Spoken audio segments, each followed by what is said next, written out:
Hey, everybody. Welcome to Rage and Love, where we passionately debate, explore, and review topics about religion, science, history, and current events. Today is just myself as a host, and we have a skeptic over here. Some random skeptic that snuck up on my podcast today. Skeptical Scott, how are you doing today? Hey, I'm doing so good. I'm up here in Michigan, and Okay. we've had a lot of snow recently, including right now.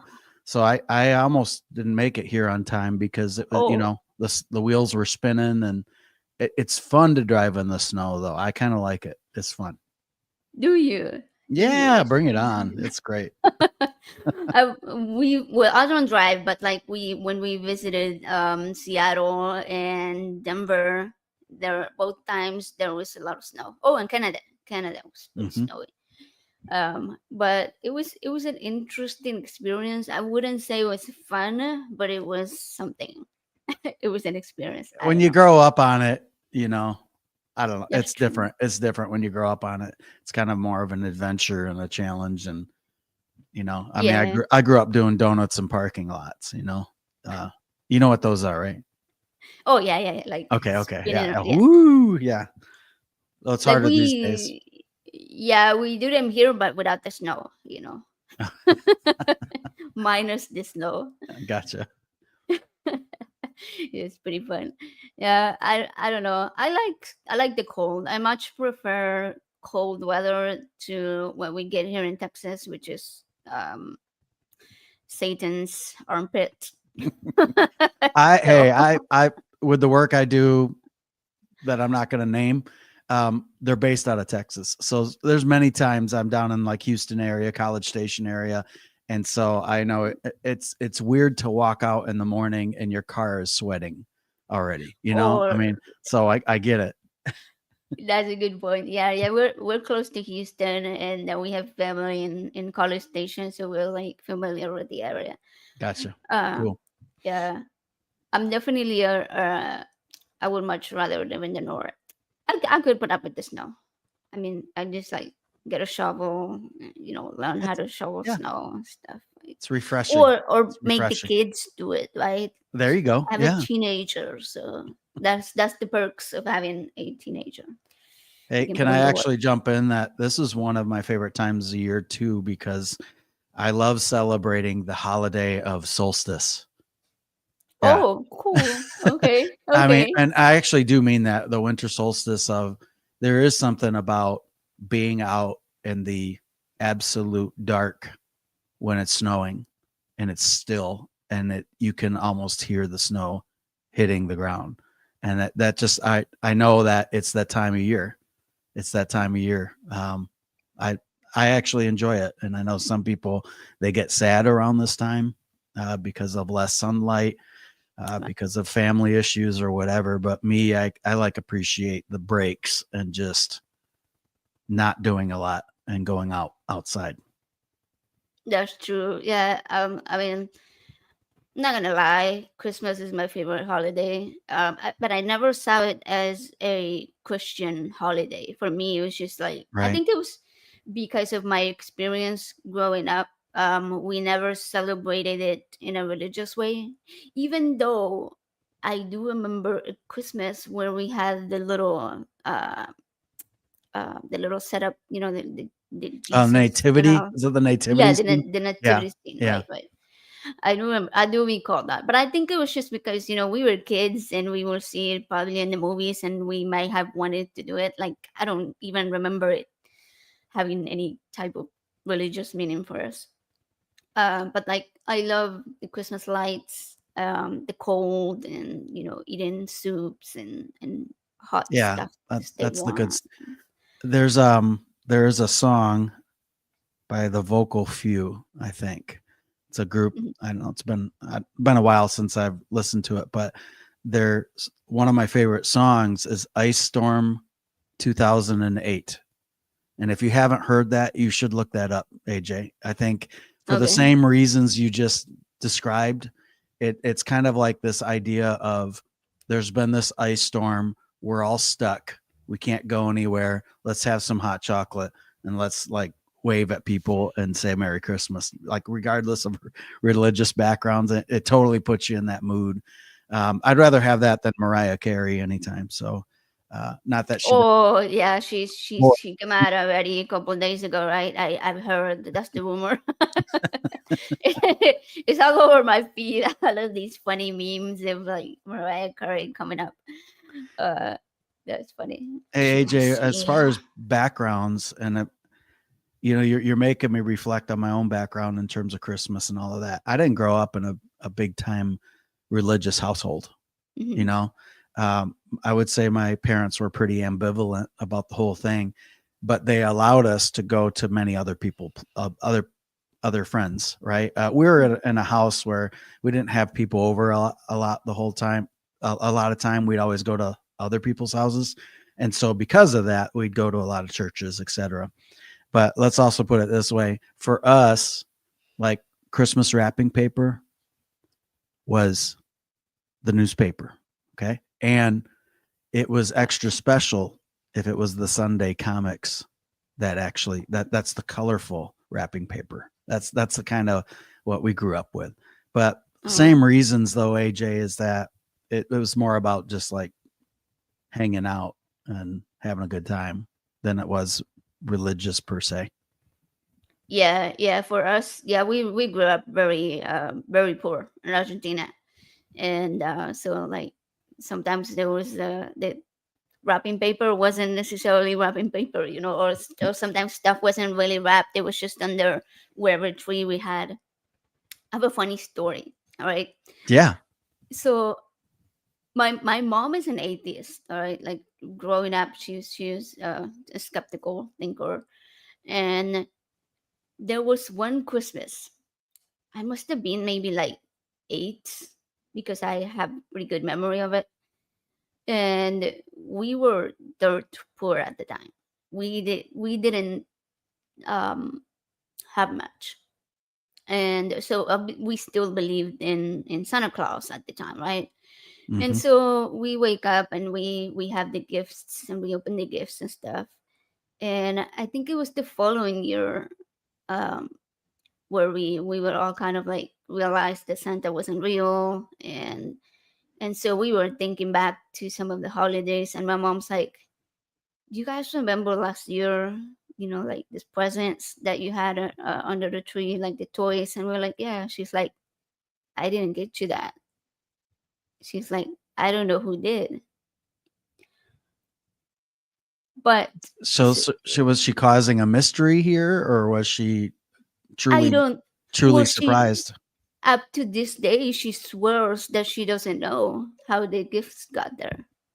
I mean, we did live in a house that potentially somebody, maybe a neighbor, could have easily gotten into. Hmm. Maybe somebody knew that we were struggling and they decided to do something for the family.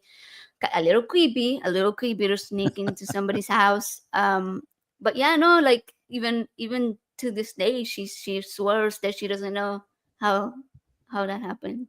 Hey, uh yeah, that's a I've good always that's a good wondered. memory. Yeah, Yeah, it is a good memory. Yeah, it is for sure. Because like we were so happy that even though we had been struggling to even eat, that we had gifts. And like we always at the time we thought it was Santa Claus, but like when we found out that it wasn't, it was also like the mystery of like who did that. that's so So cool. Thanks, AJ. yeah, Yeah. yeah, it was a cool Now, in story. art, how would you differentiate the Argentina experience with the U.S. experience when it comes to the holiday? Oh, it was like way different. Like I would say because we grew up in sort of the countryside and it was like not very populated area. We Hmm. knew all the neighbors, we knew everybody that lived there. And I don't think anybody was very religious as far as I remember. There was no churches in the area, so we didn't have a church. Sometimes there was a bus that came to our school and they would bring they I do think they were from a church because they would bring religious books and stuff, Sure. right? Like, well, the Bible, not like kids Bible versions, With the is cool what it was. illustrations in there. Were there illustrations? Right. Yeah, yeah. And so that was like the only Yeah. religion experience that I had. So for us, like the holidays was like more about getting together with family, and it didn't really have any religious meaning. We didn't do prayer, we didn't do anything like that. It was just like but the experience of eating together, that's the biggest memory that I have, like cooking with my mom and my sisters, and um having a cool meal. It was like, sometimes it wasn't the fanciest meal. One of the funniest memories I have is we were cooking hot dogs for Christmas, because that was like Yeah. the only meat that we had, Yeah. right? Yeah. And we boiled them. And I guess we forgot that we put them, and we were cooking other stuff, and all the hot dogs kind of burst open, and so we ate busted hot dogs for Christmas that night. It was so funny, but like, I don't know, it's a memory that I really love sharing, because it was a good memory. It was funny. Well, thanks for sharing that. Oh yeah. So let's just start it with about you. Enough Yeah, about me sure. right now. I Everybody heard I about my Christmas stories already. I still might ask you questions, just saying, but yeah, I'm Oh, ready. I'm please ready. do. Let's go. Yeah. Yeah, yeah, please do. Like we'll go back and forth. So like I was wondering, because you have a really fantastic podcast where you have, some pretty major skeptical voices in our Thank you. community, Yeah. including, as I mentioned, one of my favorite, Dave Warnock. So like, how did you get started, and how long ago did you do this? Did you start this? Yeah, so I've been podcasting for, I guess it's been 6 years. Holy cow. How did that happen? But my first podcast was called the Rechoice podcast, and that's ReChoice, Rechoice Pod. Which was gotcha. And that's still out there. Oh, You can still find it at rechoicepod.com. It's still live. I just I ended up closing it down about a year ago. Though the episodes are still there.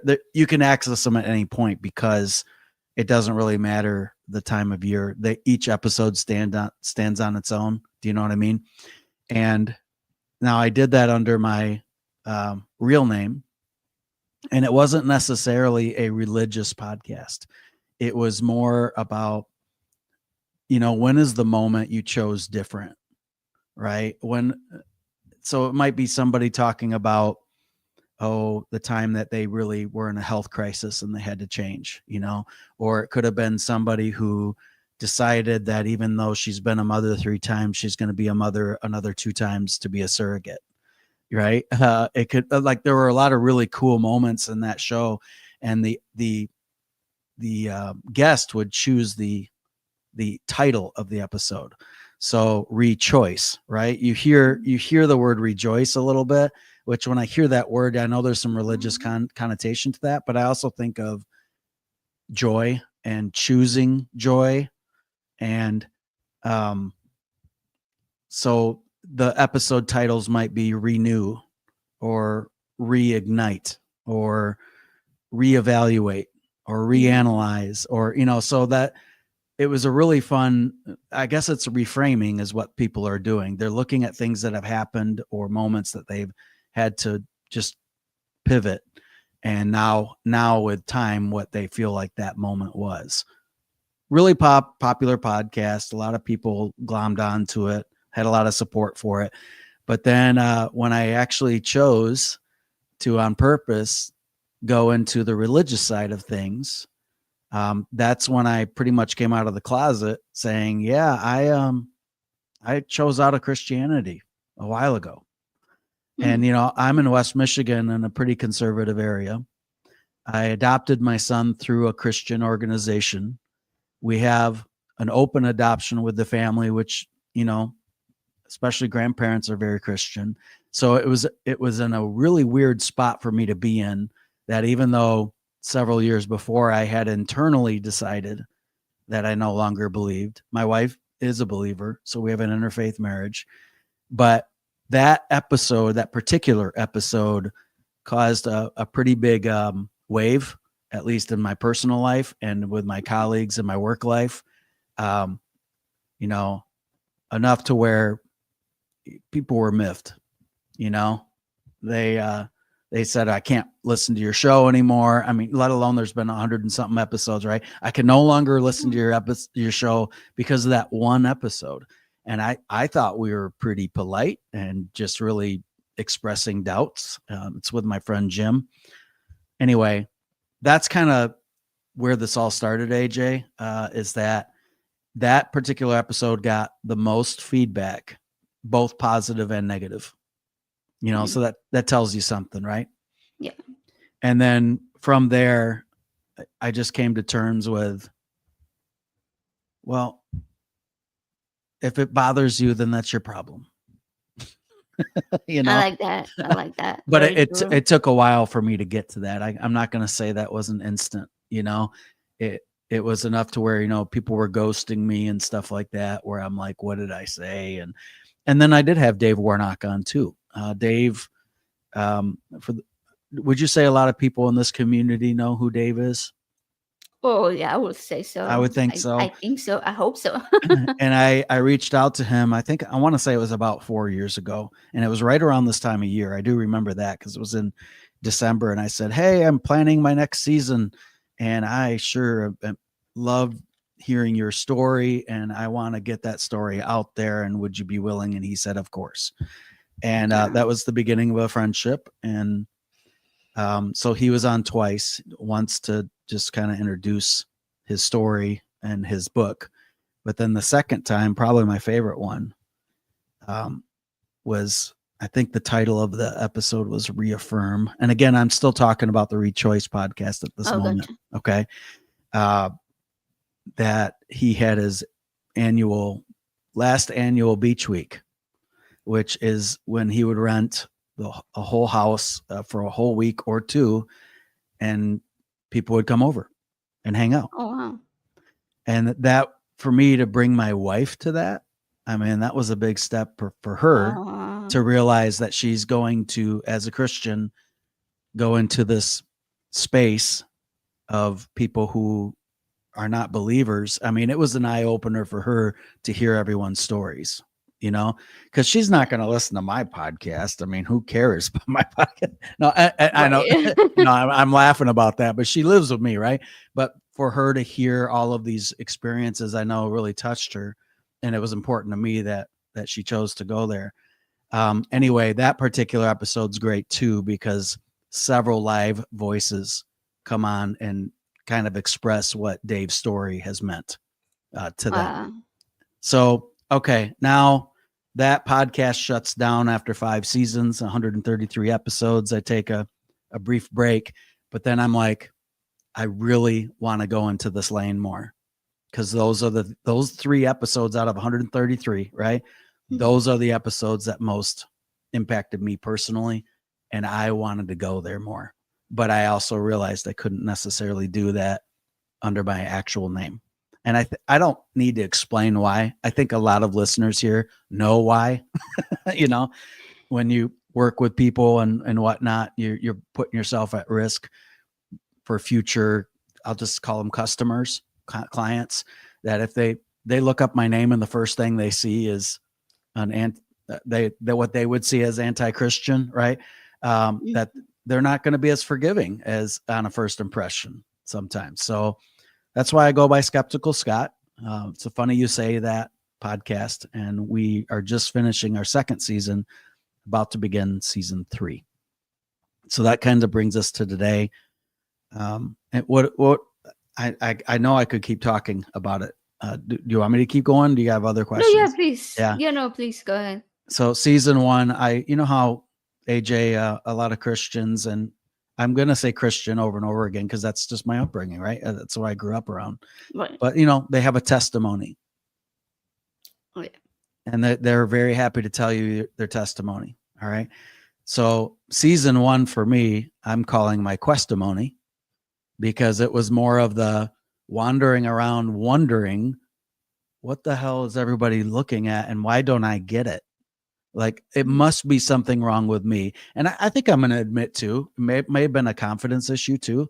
There maybe, you know, just wondering that I must not be good enough, or I must not be holy enough. That's for sure, because I didn't grow up, a Christian household. Apparently, I was baptized. I found that out later. But I'm Same. what, yeah. All of my friends here seem to get it, and I don't. So for me, it was more like not the hole in my heart, the God-shaped hole, but more of what's the piece I don't understand?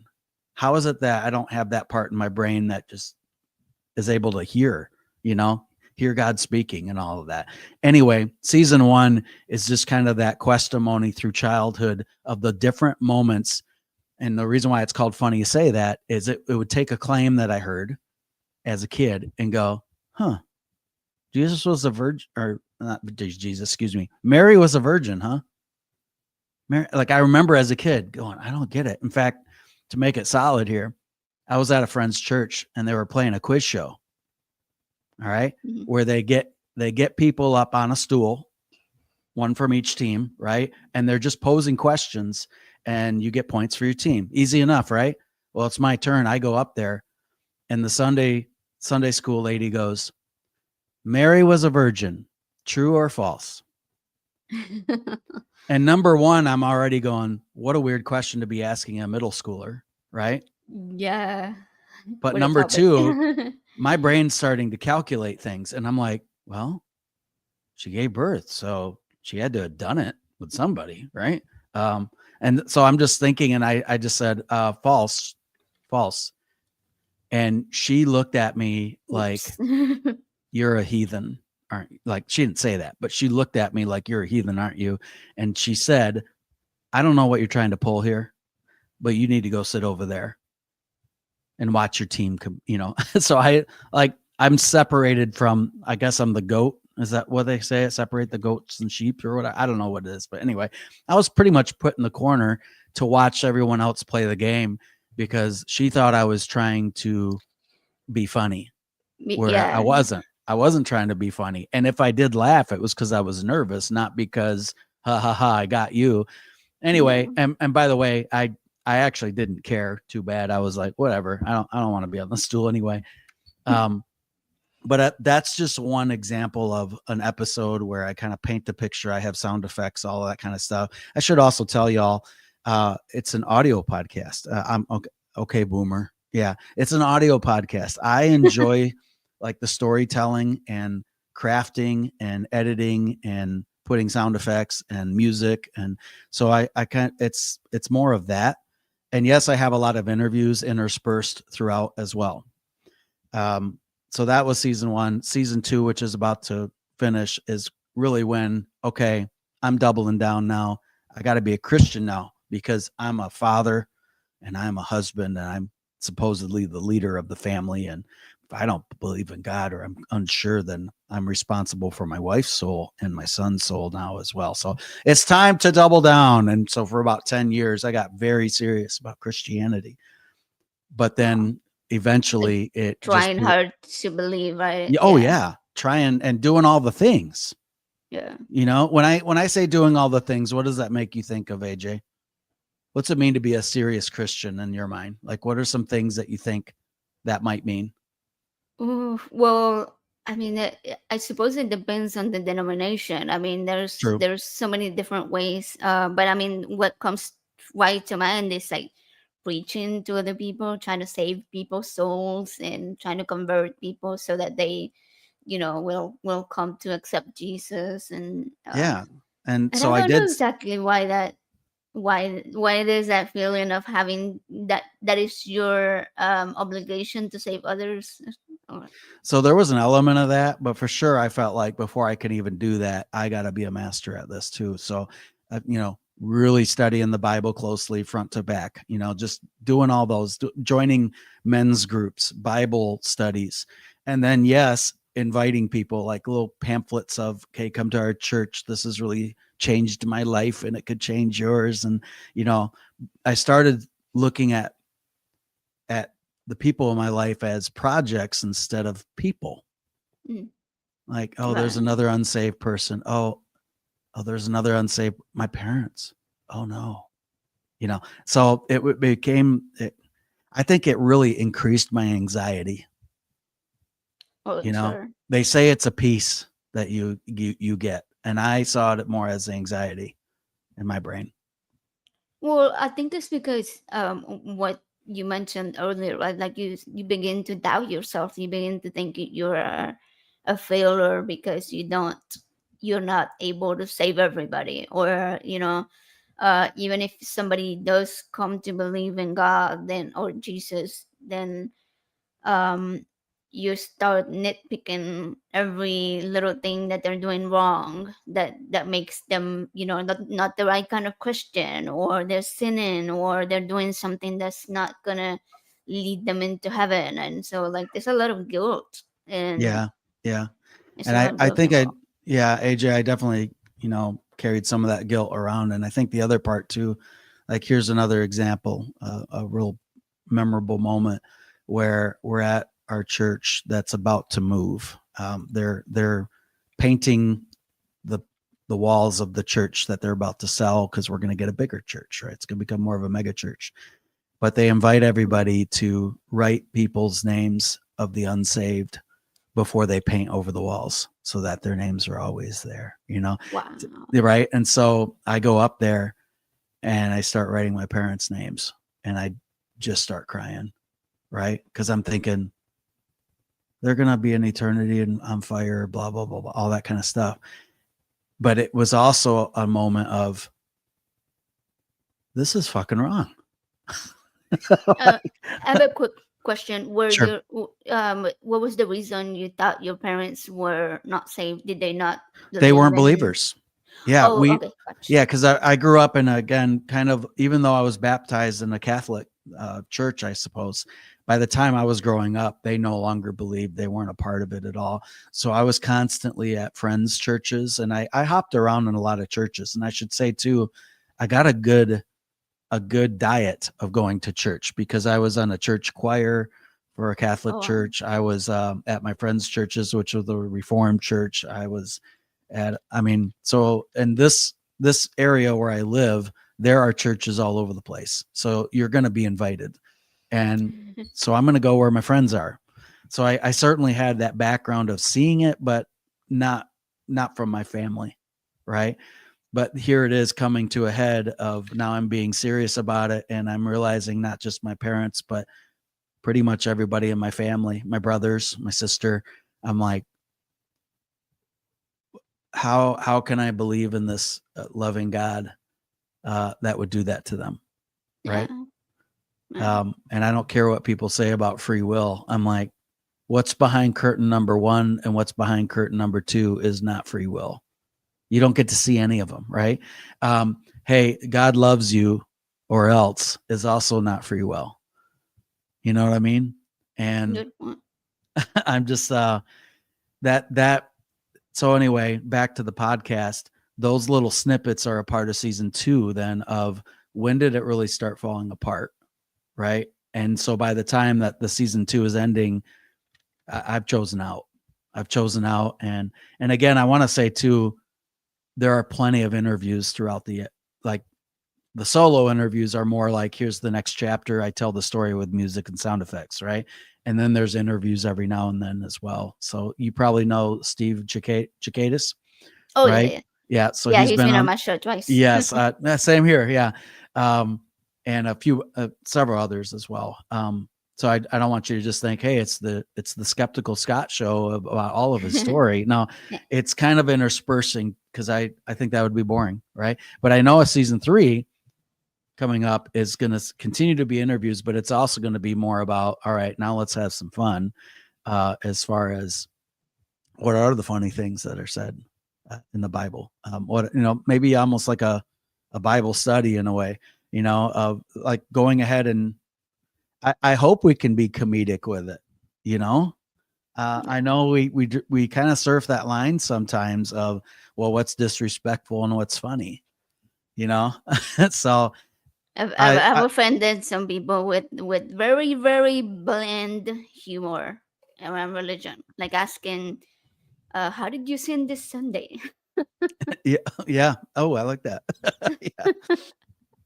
So, yeah, I'm kind of excited about season 3 because now I can move off of the of that particular storytelling, but instead just I'm going to have a lot of fun with it and I'm going to keep it going.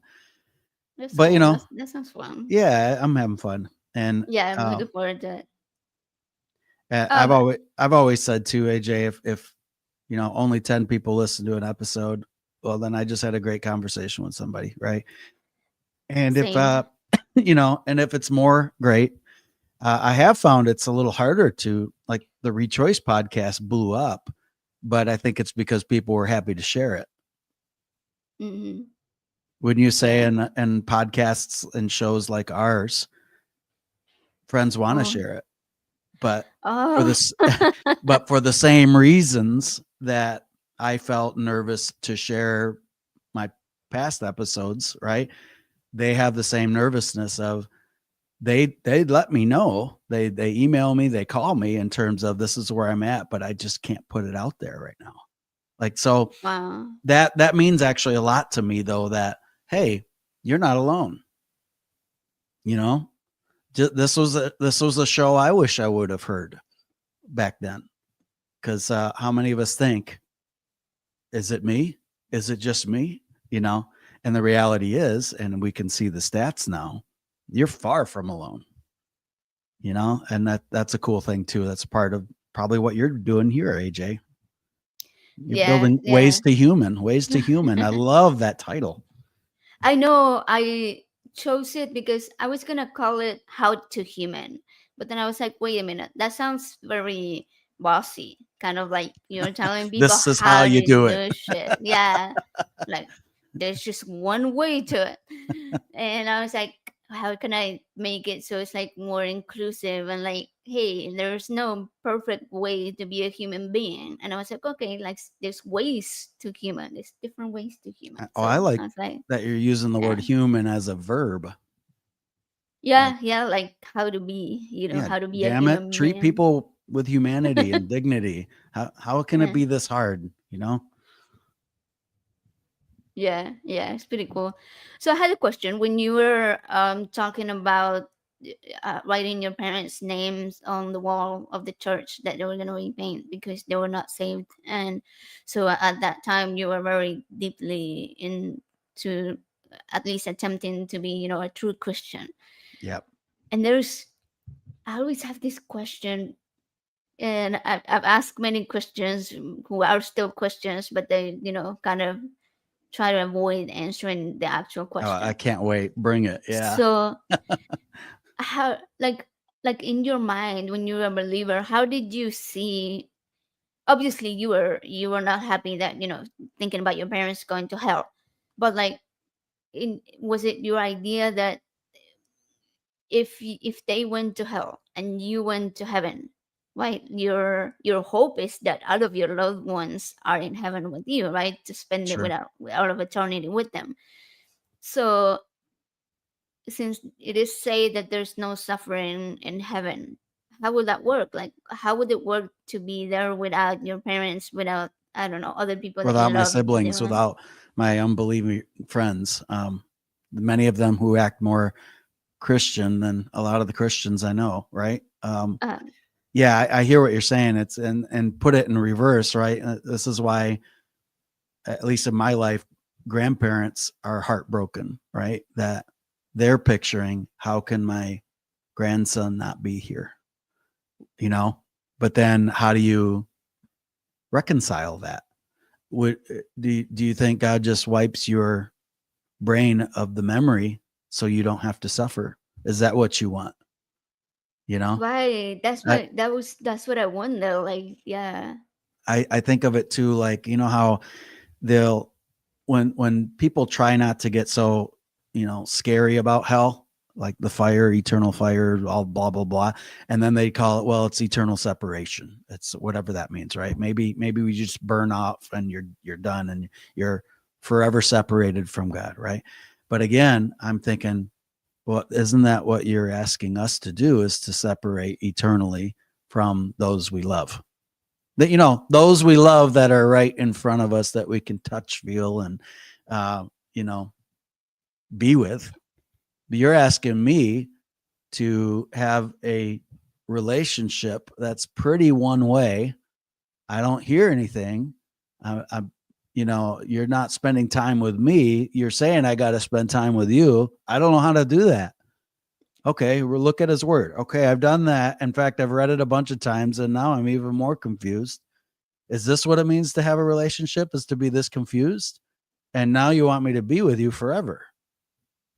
Right. I think I'll pick the people that are right in front of me and I'll spend the limited days I have that we all get Oh, loving the that. ones who are right in front of me rather than to go, well, you're a project, or you're not walking my way, so I'm going to walk away from you. It's like, no, can't do that.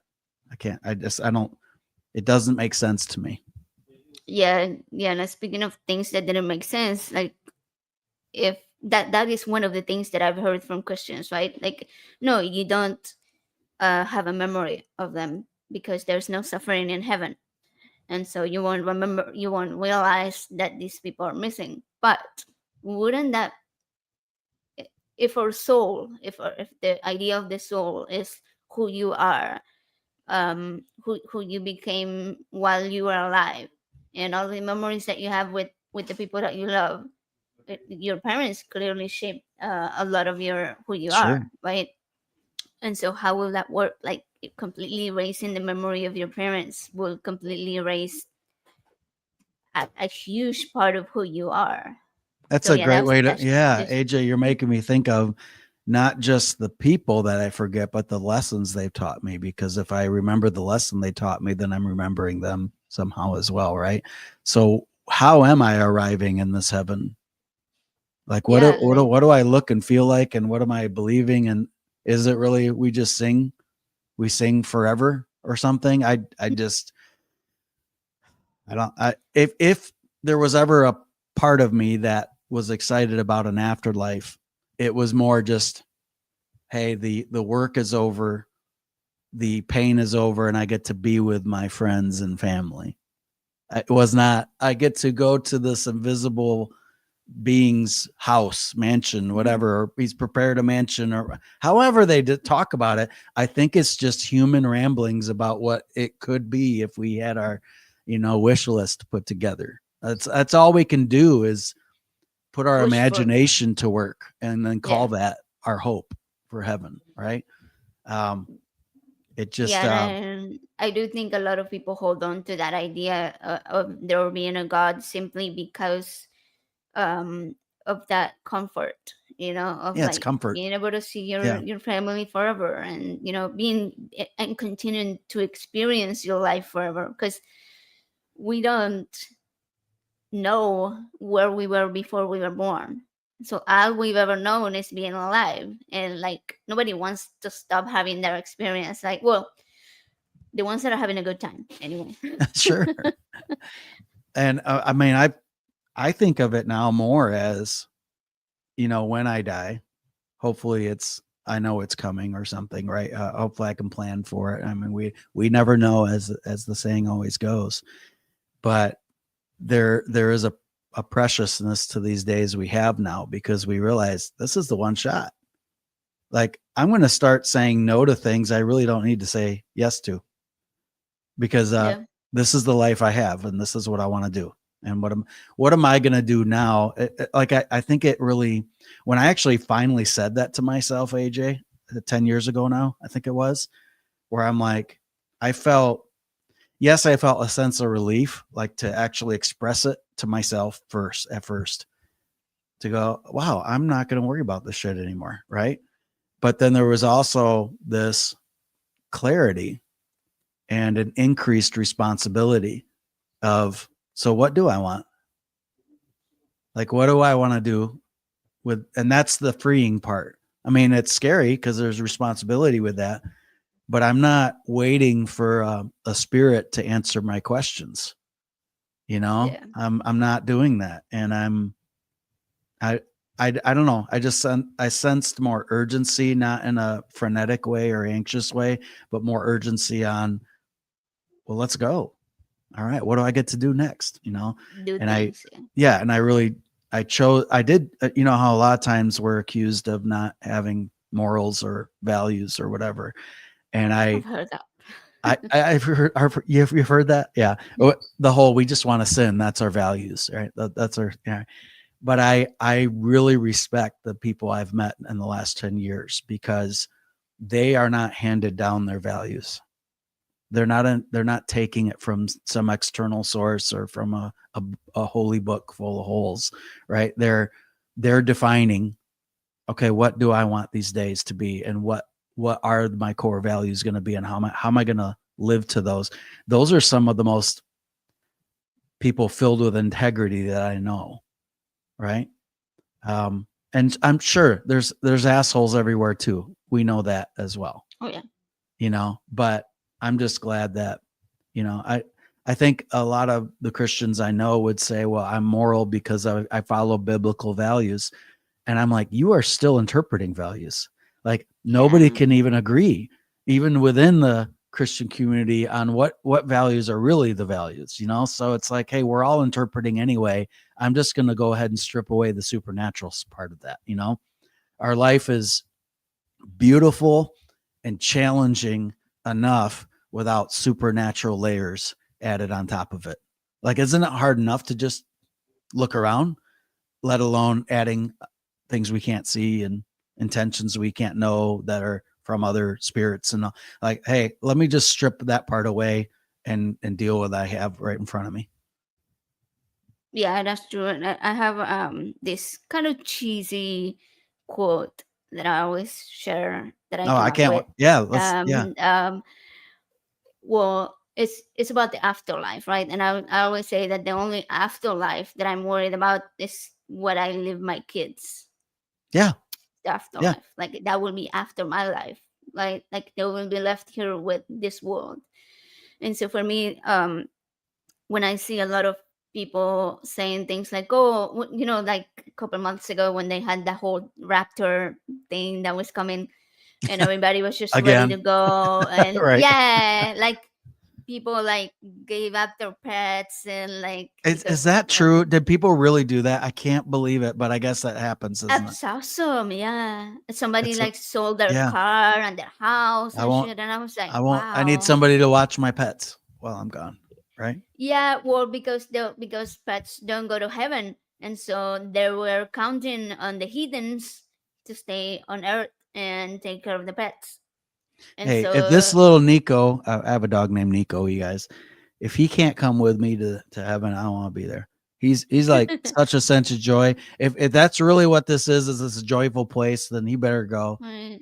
But sorry, I think I interrupted you, AJ. Was Oh that no, it? you're That fine, you're just fine. that the afterlife really is.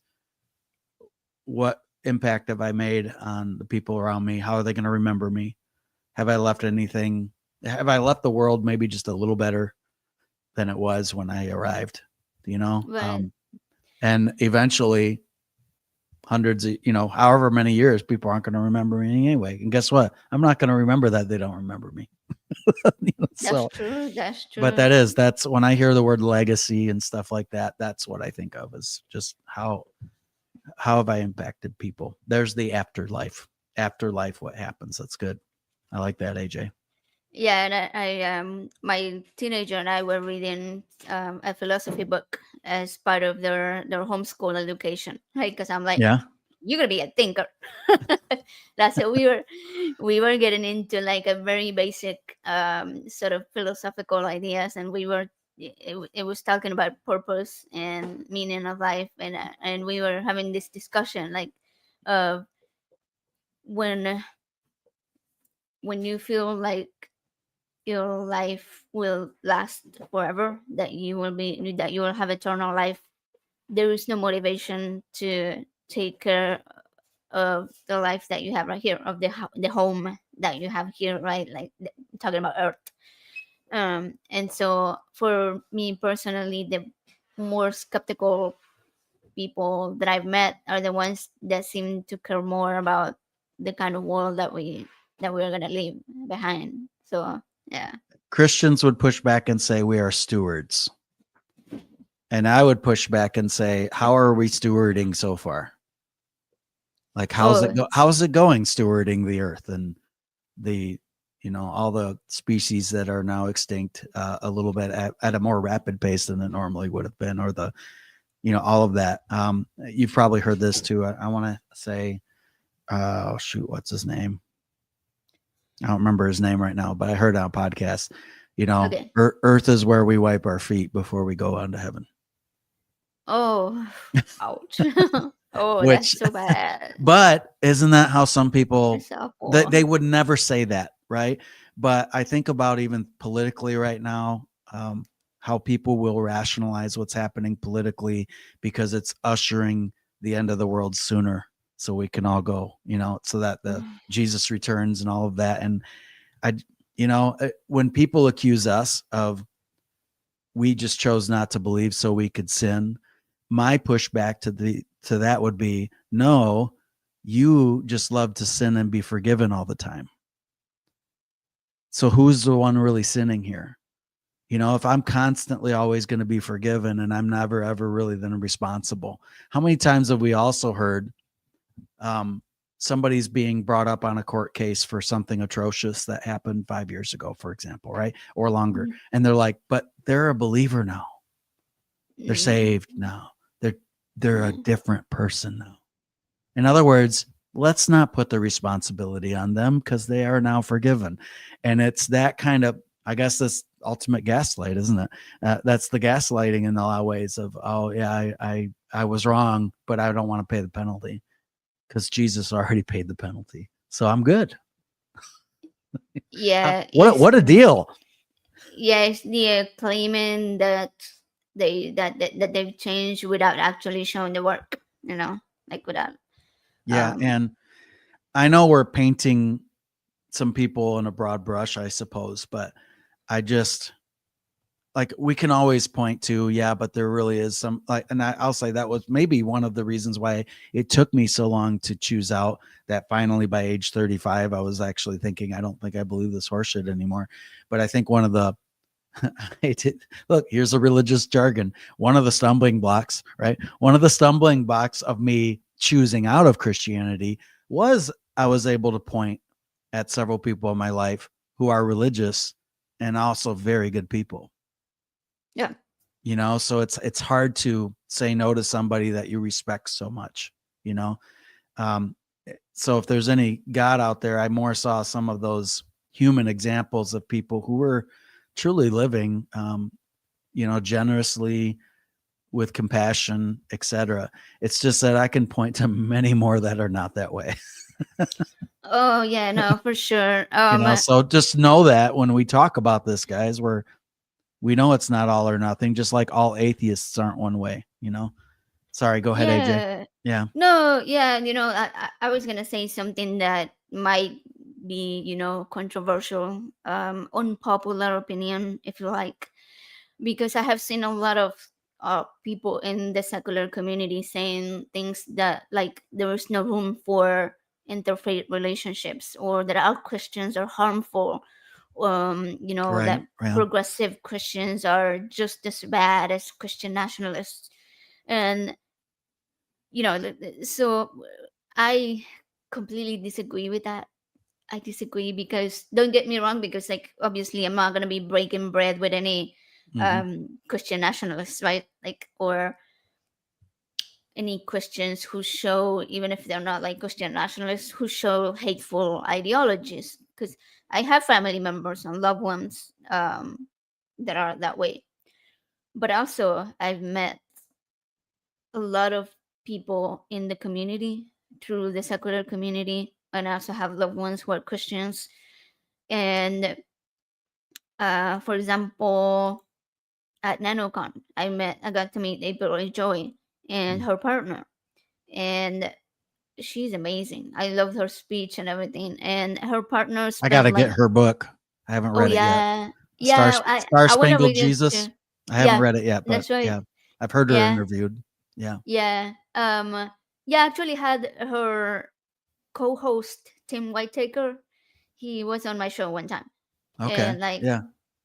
like very very respectful conversation. We talked about Christian nationalism. We talked about mental health struggles and deconverting from an evangelical point of view to like a more progressive Christianity. So it's great. So I'm just saying, like, all of these people are Abel's partner, right, who's transgender, spent the whole Saturday with my teenagers, women, and their kids. Were like, I don't know, like a little bit younger, but like they were all just at the pool and hanging out while I was doing all the speeches and stuff.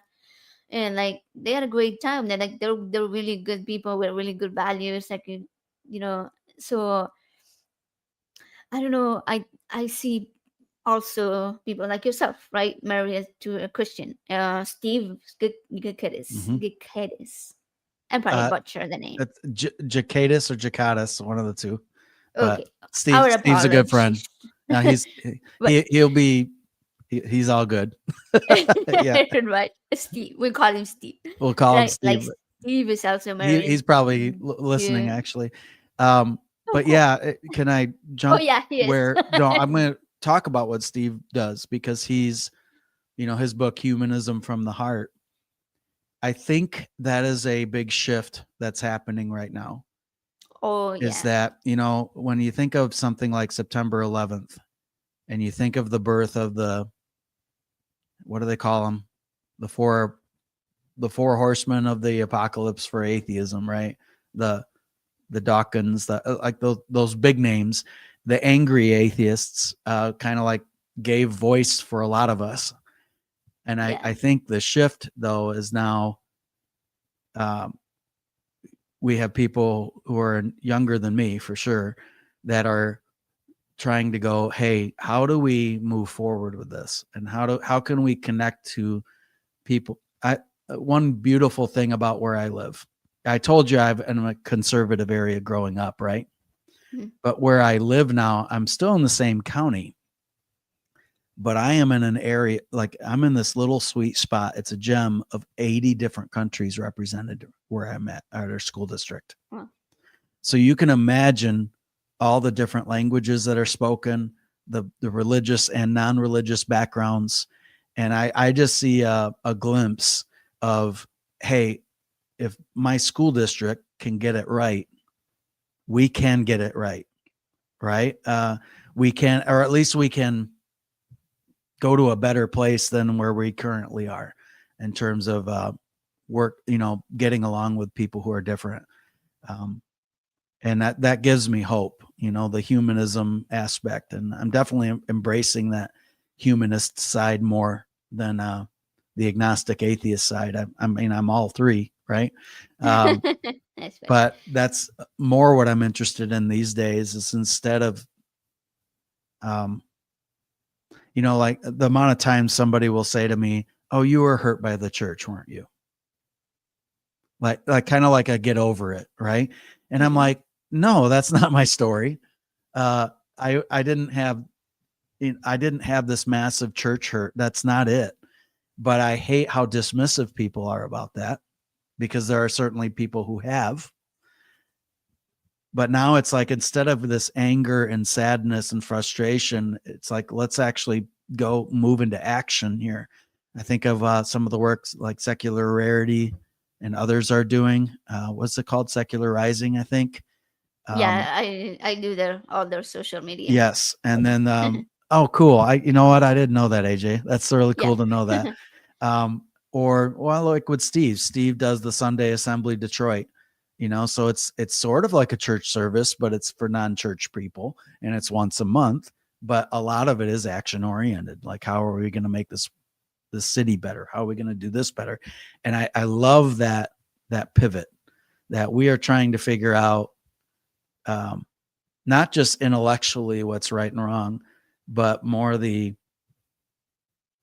how do we how do we harmonize what we say and what we want to have happen? Like, how do we do Right. both? And it's giving us a way to do that, and it's giving people a sense of belonging. And Yeah, it's yeah. interesting because when I started with Secularizing US, we we came in a little bit strong on the spicy, like the Oh spicy yeah. atheism at first, and then we all got together with SR and Sydney Davis and Gary Parker, of course. And so we were like, oh wait, there is a better way to do this. Like these are fun, but let's focus more on how to bring people together rather than like try to make Dunk on people. or like make religious people angry, like that's not what we want. We are talking about the Conversation Coalition and all that they do, and so like we, because they kind of work together, Conversation Coalition and Secularizing US. And so we were like, how do we approach this with a more humanist messaging? And so now we do like a lot milder questions, like, hey, Sure. where do humans get morality? Kind of like to bring a discussion, right? Just to open up it. But there is a Um, time and place for spiciness, isn't there? oh yeah, I yeah. mean, come on. It feels great. And to be real, it was a couple of those illuminating, like the first time I heard flying spaghetti monster, right? One of my friends had said it as a way to combat a Christian. Um, and all the three people on the social media I was friends with, and I'm watching, the popcorn, I'm watching this argument go back and forth. And I actually ended up not siding, I shouldn't say it that way, but I just pretty much said to that person, hey, you know how you feel when somebody has a megaphone and they're at a college campus and they're saying everyone's going to hell? Well, you right now making fun of their beliefs by throwing flying spaghetti monster in their face is kind of the same thing, you know? Uh, Yeah, like you Now say, there's it's a funny time. because I came in as this savior of the conversation, right? And it did end the argument. But then guess what? Flying spaghetti monster stuck in my brain. I'm like, what the hell is that? And I went and looked up flying spaghetti monster. I'm like, man, I think there's something to this. This is great. So there's certainly times and places to just Yeah, I prod, still do poke both. a little. Like, yeah, I do still try to do a little fun stuff. Like there was pasta day like a couple of weeks ago, and so Yeah. I went and did like a little spaghetti monster graphics for them, and everybody was just like, it's cool. Like SR was like, that was awesome. I was like, okay, cool. Have you heard? I'm gonna totally go into a different direction in a minute. There is a connection though. Okay. Okay, Okay. all right. Have you heard of LifeWise Academy? Um, it sounds familiar. So I mean, of course it sounds familiar. LifeWise, right? It sounds like life coaching or something, right? Okay. Well, LifeWise Academy, and this is one of the episodes that, funny you say that, is a really devious thing that Christians are doing. It's a Christian nationalist organization, and they go into public schools. Not say I just saw Um, your facial expression. You know what I'm talking about, right? well, Where yeah. they have a red bus. They pull kids out of school during school hours to bring them to a different location, so they're technically not breaking the law, right? Um, but the way they dress it up and the way they are able to do biblical teaching and separate those kids from these kids over here are getting, you know, prizes and pizza and fun times, and I get to go out of school for this time, and everyone else, you're going to go to the gym and play on your iPad, right? It's like, oh, all my friends are over there. We all know that how that feels, but to do it in a public school setting like that is just absolutely not right. uh, But if any of you right now were to look up LifeWise Academy, you're going to see how slick the website is. You're also going to see the amount of schools they are in, and it's just growing and growing and growing. Now, I was able to, with the help of the Secular Education Association, on that interview, they really paint the picture of how that all works. I bring all that up because I'm like, well, I want to have the flying spaghetti monster like luncheon. I'm going to bring in pasta. I'm going to bring in spaghetti. We're going to call it spaghetti night or spaghetti lunch or something like that. And then I'm going to let them know about the spaghetti flying. Hey, if they get to do LifeWise stuff, then why can't we do exactly. this? We're going to have our flying spaghetti monster day. That's what we're going to have. And kids like monsters. We could actually make the monster in a really cute mascot outfit, like, oh, I'm a monster, and so Like, then it's yeah. not so scary. you like know? other noodles. Yeah, But what do you think about I mean, that's fair, isn't it? it If we're is about fair, if we're absolutely. about fair, right? Because Anyway, I mean, yeah, if you're having, we're here in Texas, we're having the battle of the Ten Commandments laws going on, right? very And familiar. Yes. yeah, so it got approved statewide, and then each district is, some of them are implementing it, and the ones that are implementing it, people are locally complaining about it and trying to Good. fight back on it. The secular groups, and but it's been a fight because each one has to be done individually, and so yeah, I think if they're gonna be all about freedom of religion, then it has to be all religions. And you have to allow Muslims and Pastafarians and Satanists, right? So, but we Yeah, know yeah, they're and not. the flying spaghetti monster. So, Oh yeah, that's the Pastafarians, that's right? right. I think that's what they call them. That Okay, pasta, I yeah, like that. Hey, very good. yeah, We can there's a bridge right there. I like yeah, that. yeah, Anyway, those kind of issues do fire me up and has helped definitely the way some of my life has changed, I would say, in the last 4 or 5 years. So I'm almost 50. And I'm finding wow, that with each passing year, I'm just I'm caring less and less about what people might say, what people might do, what people might like. You know how the Christian community would say fear is a liar, right? There's a song about it. Fear is a oh liar, yeah, you know? Um, but in the same token, these days I'm also thinking to myself, what am I afraid of? mm, Like, what am I afraid of to just push it a little bit more, to ask really probing and challenging questions. I don't need to like spit out a bunch of facts and information, but maybe to go, just to ask a challenging question. Things like, I wonder how people who don't believe would feel about that choice. yeah, Hey, what epistemology. what would what do Yes. you think people would feel if they didn't subscribe to that? What do you think the message is to somebody who doesn't believe in that?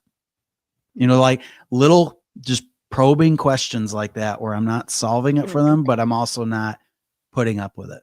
I'm not Yeah, letting it go.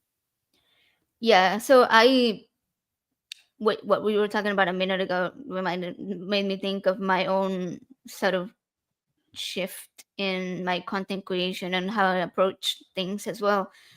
Because so NanoCon was in July, and so far I've been doing this for about a year before that, and I was very much in that very spicy, very angry atheist sort of messaging out there. My content and my videos were very much angry at Christianity, at people who were practicing Christianity, the majority of them anyway.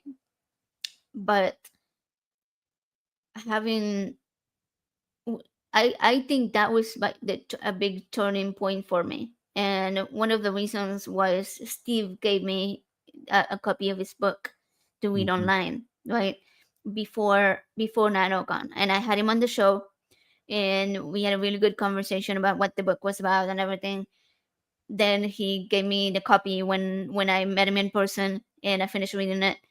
And for me, that really shifted the way that I saw what I was just talking about, right? Like, you don't have to Wow. hate every single Christian. You don't have to pile up every single Christian into being one.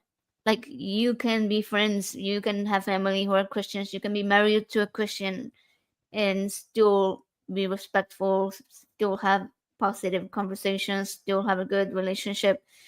And it really helped me navigate some really rough situations that I'm not gonna get into, but there were some really rough situations that happened after NanoCon that I had to deal with, and I was like, how do I handle this? These people that are doing harmful things to myself and to others, I don't want to burn down the entire world and bring everybody down. I want to approach this in a way that ends up in a positive way, and I would say that Steve's book was what did that for me, and seeing how I was able to handle that situation with humanism rather than anger and reacting, rather than responding. was Wow, that's good. really Yeah. eye opening. Yeah, and then I was able to like sort of change, realize that hey, that's not the type of stuff that I want to do anymore. So now I'm focusing more on like having guests that can teach people something, that No, you're can like showing give ways to people human. lessons, and You're, yeah, you know, but yeah, ways to focus human. I more. mean, and let's admit though, it feels good to be right sometimes. It feels good to be like, I've got like, damn it, I'm right. And I know I'm right. But if we are so right, then we get righteous. And we all know what that feels like. And Yeah. ultimately, it's like, have you ever tried to relate to a bulletproof person before? That nothing gets, like, they're so perfect Mm. that they're so, they can't meet you there, right? They're, how relatable is a person who's got an answer for everything? You know, you can be very right and you can be very alone as a result. Well, yeah, yeah, you can. Okay. I just, yeah. And then of course, then there is the time of, well, I do have boundaries too. Yeah. It's not this or that, you know, it's how can I draw the lines I need to draw? How can I model what true humanity and humanism looks like? And I can model and model. Eventually, there might come a time though where, I've been a thermostat for a while here, setting the temperature. But if they're not willing to come my way at least a little bit, then maybe it's better for both of us that we're not connected anymore. You're obviously not happy with the direction I'm going, and you're not going to go my direction in any way. And that I'm going to say that's fine. You go your ways, I'll go my way, and let's live our lives. you know, but I'm not going to continue to permit bad behavior towards me repeatedly. Yes, when it happens a couple times, that's human too. Yeah. Yeah. I screw up, right? I screw up. But eventually, yeah, there's a point, and that's actually been kind of a thing in the news lately of people. What is it with family where they disconnect? There's a word for it. Oh yeah. I saw it. I saw the term. No I contact. Is it Yes, no that's contact? it. Okay. And I have I think somebody in my Oprah life was. that, Yeah. yeah, very good. I have someone in my life that's happening right now with their family, that they've gone no contact. And I don't think it's a fad. I think it's a way to protect. And I think it's fair, especially if it's been repeated, you know? I will And say. yeah, I had a got some advice from Seth Andrews about this because I was yeah. struggling with a very similar thing, and I always look up He's to he's his definitely surfed wisdom. those waves, right? I mean, he's been Oh there. yeah, Yeah. yeah, yeah. So I asked him, I was like, "What is it? What do you do in a situation where someone is harming you that badly? Would you would you cut them off?" And he said, "Yeah, like just because somebody shares your DNA or blood doesn't give them permission to cause you harm." And so Yeah. if you have people in your family who are causing you harm, who are actively, um, doing things that are very, very negative, or that put you at risk, that put your loved ones at risk, then you have to make that choice. And just because they're blood related doesn't mean that you can't cut them off. So yeah. Yeah. There's a saying in leadership circles, it's not related to this, but I can see the connection, and that's what we permit, we promote. And so Yeah. if I'm going to continue to permit bad behavior towards me, then I've just let that define our relationship, you know? So if someone's behaving in a way towards me that's, I don't know, dismissive, mocking, not accepting or valuing what I value, eventually I'm not gonna allow for that. And if that means, okay, I see you've chosen for us to no longer communicate with each other. It's like, sorry you made Yeah. that choice, but you did make that choice. It's not just saying yes or no. It's your actions are speaking more than the word yes or no right now. And your Right. actions say, you don't want this relationship with me. You want a different relationship with me that doesn't exist. Yeah. Yeah. So if you can't have Exactly. me this way, then have a great life. So Yeah. easy to Exactly. say, so easy to say, have a good life, right? I, I'm not going to act like I don't think I've had a um, serious cutoff yet. I've had some distancing by my choice. Yeah. It's easy when they live 2.5 hours away and I see them on a holiday, right? Yeah. But I know it's a lot more difficult when it's somebody who A, you see all the time, B, like imagine being in a situation where you are financially dependent on that person. Like I haven't had to worry about that, but I know people in my life who are in that moment right now. It's like, okay, well, if I understand what you're saying, Joe, but if I say, well, I'm not going to tolerate that anymore, then I am actually saying, well, I guess I'm truly independent because now I no longer get financial support, housing, et cetera, and I've got to figure it all on my own. And that's where it gets a lot more complicated than just, well, I'm right. Yeah. Absolutely. Absolutely. That's And I can't relate to that side of it. Like I can relate to from an employment standpoint, like fearing that your employer or that the group you're with believe one way and you don't. Like I can relate to that side and the fear of, well, I might lose my job. I get that side, but I I have a hard time. That's not the way to say it. I feel for people that are in a situation where it could end a marriage. It could involve kids in custody. oh yeah. It could involve the loss of financial security. You know, um, let's say like for one example in my life, there's a I call him a kid. He's half my age, right? But he's in the situation where he's been booted out of his house, which I know age 25, you should be on your own by then, right? But it's not just that. It's you're no longer in our family business. You're no longer going to inherit what you thought you were going to inherit. And that's a deeper cut than I can like I understand. Yeah. Especially with people who, if it was the parents, then that's someone that you literally known your entire life. So it's hard That to have a loss cut of somebody like that. Yeah. identity, Personality. Yeah.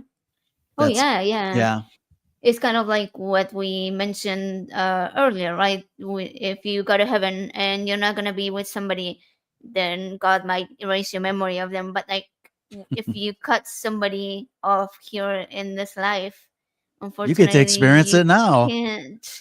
No, Why you? you can't, but meaning like they're acting like they're erasing their Yeah, memory of you. but you can't erase the memory of them, Exactly, right? man. If What a it's connection there, Yeah, because if man. somebody that you truly love and care about, but that person's no longer in your life, but they're still alive, and you see them moving on and acting like nothing happened, and you're over here like, I have no son.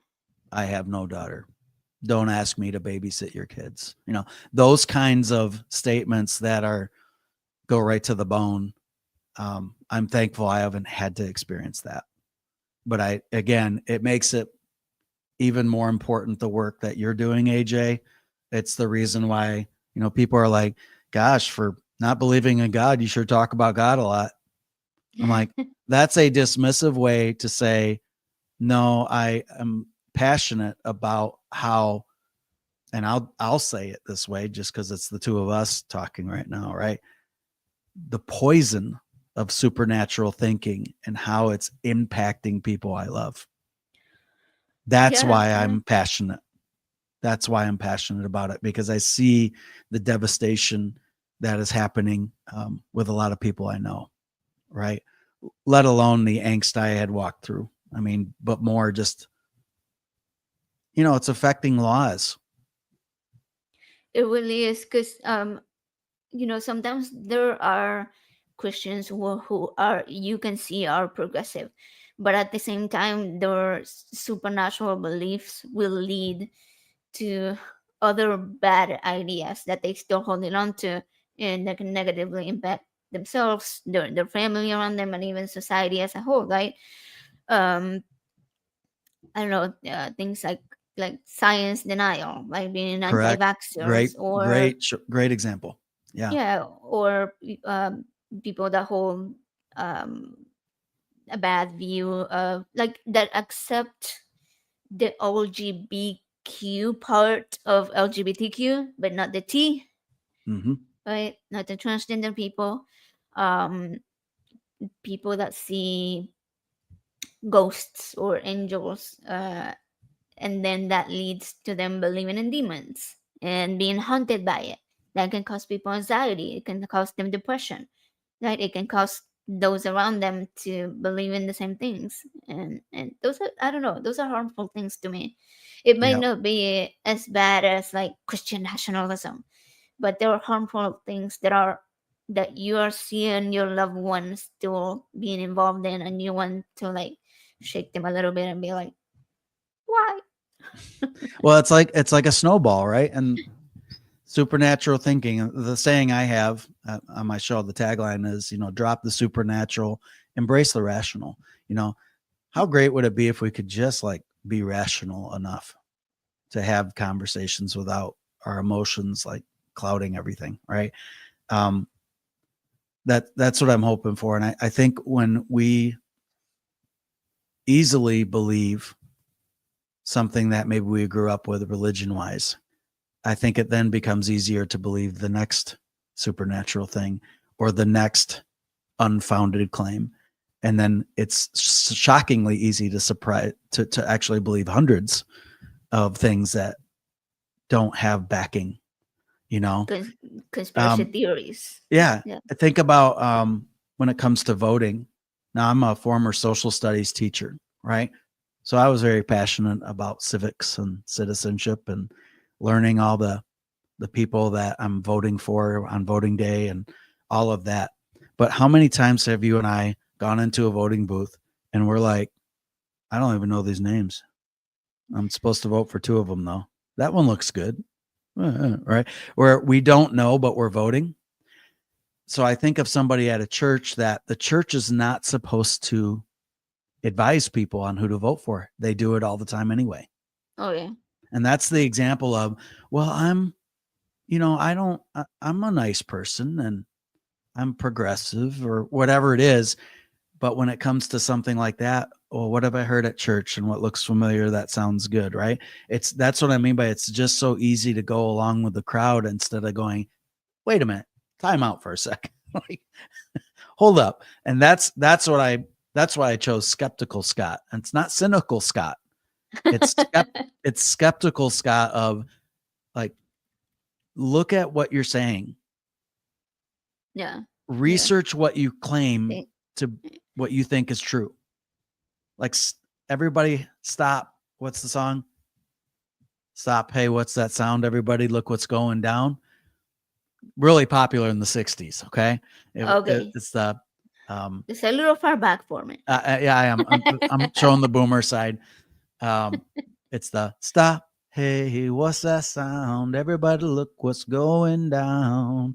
And it was very popular during the civil rights era because that whole song was about, holy crap, we just had the Kent State shooting where, protesters were shot. Look what everyone's got these protest signs, right?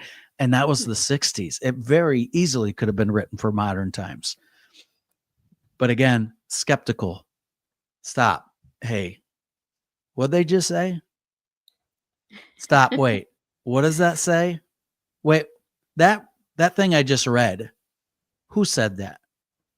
Like, stop, look at, Wonder. Be yeah, curious. wonder, Yeah. be more curious. And there's the other scary side is that even that side of being able to research is getting harder in some ways. Yes, I know there's a lot of noise, but that's part of the problem. Oh, Is yeah, that, exactly. you know what I You have mean? too much information and too Too much much information. misinformation. But I guess what I mean is that the current administration has been cutting research, Okay. cutting. Was that the song? That's it. Yep. Okay, Buffalo yeah. Springfield. Yes. Thank you very much for what it's worth. Yeah. I could sing the whole song, but I'm not going to. But thanks for we don't want dropping that in the copyright chat. strike. You're Oh, too that's good right. at We don't want that. We don't want it. it. But back to what was I saying? I forgot what I was saying now. We were talking about voting and the civil rights, all of the no wait, that was past that. I don't remember anymore. Here, let me take another Yeah. sip. Let me take another sip. That might help. I apologize No, that's fine. for the That's absolutely distraction. fine. I wasn't even looking at Um, the chat. So, but fun I, fact, yeah. when you were asking about how many times have we gone into the booth to vote and not knowing the names, I became a citizen in May. And Hey, so my very first time voting was this high past five. November. There Right. we go. And boy, I'm glad you did it before Yeah, it was too late. it was good timing, let's just say. Yeah. Yeah, so I got to vote. Unfortunately, it was just a very small election, and for my district, there were no people to vote for, and we were It's just like yes or voting no on for. one thing. Well, it was just propositions, but I had to look them up because they were very, very unclear in the wording, which is another example of how they manipulate Mm-hmm. um, people's perception of what they're putting out there, right? Because they make it a one or two sentences, so you don't really know what you're voting for.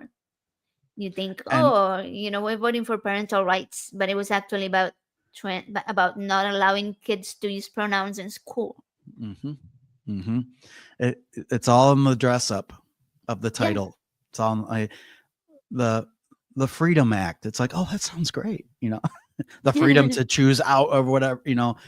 Anyway, that you just made me connect to what the thought was before, which was it's getting harder to research because of all the cuts that are happening. Yeah. Uh, you know, to the sciences, and I'm talking about even research that has been done for a good 30 years, and now it's going to stop. And it's like this longitudinal study that we've already done 30 years worth of data is now going to stop, and now it's going to negate what we could have been tracking for decades and decades and decades to actually learn more. That's the I hate to see the anti-science, the anti-expert, Me too. Yeah, me too. I don't know feelings if that you are out knew there. this. Yeah, but I helped organize. Well, I was one of the directors for the March for Science, but Oh yeah, For the Houston location. Yeah, we had like 15,000 people come out. It was fun. But yeah, it was to challenge. 15,000. Yeah. That's awesome. Wow. Well, because it's Houston, That's it true, was but a still, Houston that's a one. So lot. yeah. And I know a lot of scientists uh, in my sphere. This is called the secular sphere, by the way. I just saw that. Okay. I friends with a lot of scientists. I'm also in my own family have somebody who's a federal worker in the sciences. And what I find asinine is that the current administration will point to those departments and say, well, we haven't heard anything that negates what we're doing. And it's like, it's because they can't speak.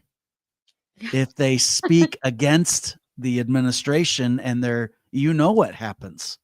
It's like, but they're going to use that as they agree because people aren't saying anything. It's like you have made them sign paperwork that says you can't speak against the administration's decisions. That's Yeah. a great example of twisting the narrative, twisting the facts on the ground. That pisses me off. So Oh yeah. I'm glad you're doing work for science, I should say. Yeah, yeah. Yeah. Well, this one says in 2017 during the first administration, the first Yeah, the term first of, round of all of yeah. that. Yeah. Yeah, we did keep it going. After we will do like blood drives and um drives for where we will get people to buy science kits and science books, and then we will take them to local schools and stuff like that, or set up events where people will come and watch a scientist give a speech, and then engage mingle with people. We will do it like a breweries, so people will be like sitting down and drinking and having fun. I kind of miss that. I miss doing those in person things. Yeah. Now I mostly focus on talking about brains on my channel. You said talking about brains, Brains, yes, like brains. brain science or just brains in general, or Oh yeah, yeah, brain science. Yeah, yeah, yeah. kind of like, because it was one of the biggest things that helped me deconvert the supernatural beliefs. Um, like I have this experience where I heard somebody speak to me after they had passed away, so I assumed that it was their spirits talking to me, and kind of like being able to deconvert things like that with with a better understanding of how the brain works and how our brain processes sound, and how it, Oh, very cool. Yeah, like when you think in voice, your brain sort of turns down the part that processes outside sound, so that you understand that you're hearing your inner voice and not an outside voice. There was actually recently some studies that showed that people with schizophrenia might be hearing their own voice, but their brain is not turning it down, so it sounds like it's coming from outside. But fascinating, anyways, man. like all of these things help me understand, like, Yeah, hey, what I heard that day was not somebody talking to me. It was my brain maybe repeating a memory, or sort of like somebody else's voice in my brain, but my brain perceived it as coming from outside because I was literally just coming from the funeral, right? I was stressed out, I was anxious, I was sad, depressed. Like there was so much going on. Your brain is and glitchy. yeah. Hey, have you ever experienced deja vu? Oh yeah. Like I have that happen too, and that's when I'm like, I swear, I dreamt this like 3 weeks ago. It is amazing how your brain will make those connections, and then I go, hey, you probably thought that 20 minutes ago, or 10 minutes ago, or maybe even 20 seconds ago, and now it's repeating. I don't know, but it seems so real for a second. Right, yeah, I think it's all about the way that the brain replays memories, Yeah. like in a way it might feel like something that just happened, or sometimes it might feel like something that happened years ago. Yeah, it's very interesting. So I had a question Yeah, for you. Okay, sure. before when we were communicating about what to do in the show, you mentioned something called the one word challenge, and Oh you said yeah, you wanted to talk about sure. that. I was Oh, I'd love curious to. about it. I Yeah. didn't look it up because I was like, I'm gonna let it be a surprise. No, that'll be good. I okay. It might seem hokey, but I Okay. actually think it's a pretty cool practice. And this is why I spoke to Sunday Assembly Detroit about actually about a year ago. Because what happened, AJ, what happens usually on New Year's for a lot of people? What do they, when they're thinking about their next year, what do they do? What do they set? Resolutions. Resolutions, right? And there's a ton of research to show just how much that doesn't succeed. Um, Oh yeah. I'm and I still working on my resolutions from 5 years ago. exactly right. Now the cool thing about it though is it is aspirational, right? You're like forward. I want to think forward here, and what do I want? But instead of like having a big list of resolutions, one word is more about selecting a word for the whole year. Okay, I like that. And a lot, so in fact I actually have them hanging up right here from 2017 onward. So I've been doing this for a while. Ah, And this will actually be a good way to wrap things up, because whatever we believe in, I want to believe more responsibly, right? That's what I want to do. that's Um, okay. That's funny yeah, because I made, so I have a little store where I sell T-shirts, and I made one that says "Think responsibly." I love it. Yes, and I think you're going to see the connection here. So I will. I won't say every single word I picked every year, but I'll select a few of them, and then you'll see how this connects to everything today. Because that evolution of the last 10 years is written all over this. Okay. So 2017, when I first started, I was feeling a ton of anxiety. And I now know that because I know I was anxious for a variety of reasons, but one of them is, hey, I've come out to myself about my skepticism and atheist beliefs, but I'm still holding my cards and I'm not letting people know. So when you're two different people, you're going to feel a lot of anxiousness, right? And that was just one of the reasons I was feeling anxiety. There was some health stuff going on as well. So I chose the word peace. And so for that whole year, I was like, I'm going to embrace activities that are going to bring me a sense of calm and self-care and peace. So, I did some meditation challenges. I did some other things that would just help reduce that. And it became very meaningful for the whole year, right? The following year, I picked the word stretch. I'm going to go just a little farther than I thought I could, right? That was the year when I did a lot of health challenges. I had hardly, I had run a few 5Ks before, but not much else. And so I'm like, I want to do 10Ks. I want to do 25K.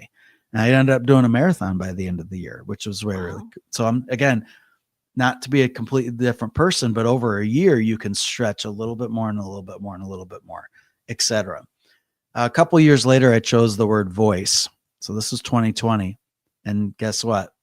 That's when I created the podcast, the first one. I said, Love I'm going it. to now use my voice to express things I haven't been able to, but I'm also going to help people find their voice.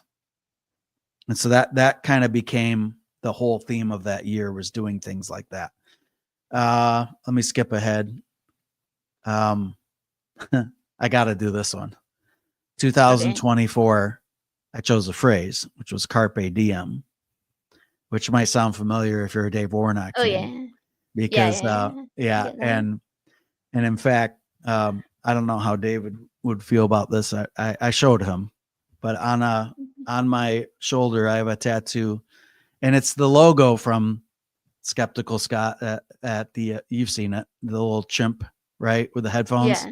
Except on the headphones I have CF, and on the other one I have TD, which is Carpe the fucking DM, right? You I know love that, that. don't AJ? What is that? Why are you laughing? Just tell No, the I love audience. it. I Yeah, love it. I mean that's Dave saying Carpe the fucking DM, right? Like, make the Yeah. most of the moment. So, you know, 2024, I was doing a lot of things that I normally would have hesitated on. I just kept saying yes a lot more that year to different adventures and whatnot. So you see what I mean? How this kind of all wraps together. Last year, the word was the word ask. Ask. I'm going to ask tougher questions.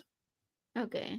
And that I was like also that. in my personal life, but that was my professional life, because I'm in a coaching role where the thing about being a coach, you want people to value what you're offering. And because I'm a people pleaser, sometimes I just tell them they're great and I celebrate them. And we need somebody celebrating us, wouldn't you say, AJ? We need a cheerleader sometimes, right? Well, yeah, yeah, like somebody that's like supportive and like that's they Yes. got your back. Yeah. But then I had to ask myself, wait, have they brought me here just to cheer them on, or have they asked me to push them and coach them? I need to ask tougher questions. So, Yeah. like, every time I would meet with I'll just call it a client, right? I would always in my brain go, what's the question I need to ask them? Like, what's the question I need to, like, what's the question I need to push on just a little bit so that they can go, oh, gosh, I really need to do that. So, Yeah. and I know it made conversations better. So I can announce my one word for this coming year right now. Oh yeah, Because let's do it. I pick it on my birthday, right? Which is in November. So it kind of Okay, what framed day? it What day was it? the 13th. Oh, okay. Mine was November 4th. Cool. Yeah. Wait, is that a Scorpio or is that right on the border there? Yeah, Scorpio, All yeah. right, we're Scorpios, AJ. Yes.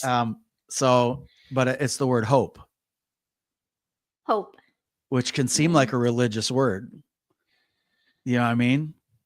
No. I think I have come to like see it as less religious now. Yeah. Me too. Good. I'm glad to hear that. Um, because we're surrounded by so much angst, and I know my wife feels Mm, it. I know, like, we've researched if we can get out of the country. I mean, we've done all, there's a lot of angst in the world right now, but I want to be somebody who provides hope for people that, hey, you can be a skeptic and hopeful at the same time. You know, yeah. I can be an optimist because I choose what I want to have happen and act into that, right? I can be hopeful that way. I can bring 100% of what I have, which is not always a lot, but let's say I'm feeling 70%, I can bring 70 out of 70, Um, I want to be that model for people that it's things can be shitty and we can be still hopeful, not in Yeah. a not in a not in a fake way, not in a Pollyanna way, but in a, all right, yep, this sucks. So what am I going to do tomorrow? I don't have to solve everything, but what's my next step? Like that's the kind of hope I'm thinking of, is let's just move forward where we can. Yeah. And hope can also not be, but like lead you to take more actions Yeah. to Yeah. increase the benefits of what you're hoping for, right?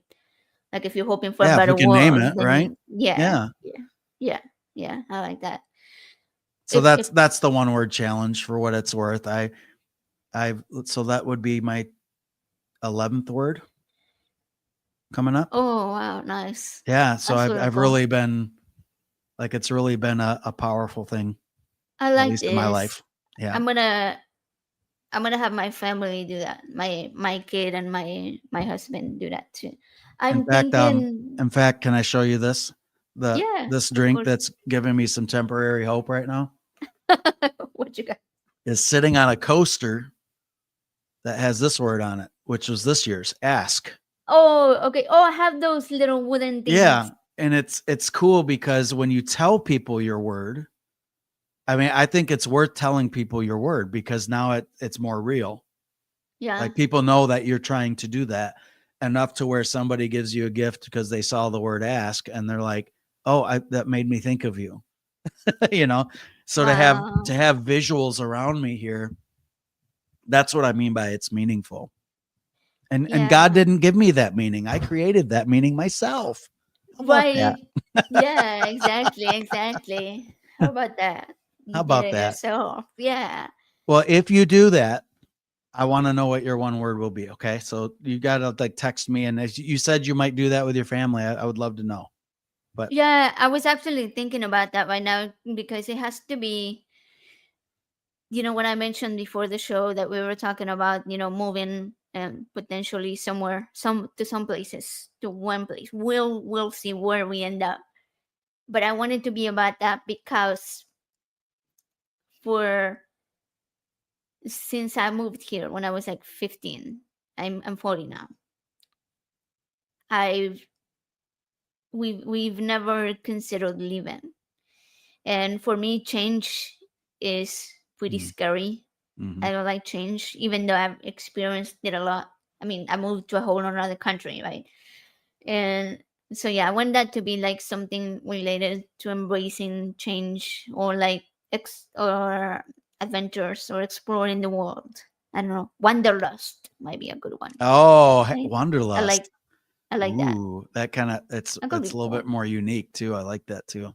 You may have just Yeah. found yours. You may have just found yours. Yeah, I like Yeah. that. Okay. I'm gonna write it down so I don't forget. Yeah, Well, that's and cool. it usually takes me a while to settle on a word. But it is funny too. Like, I know people who'll do this almost weekly.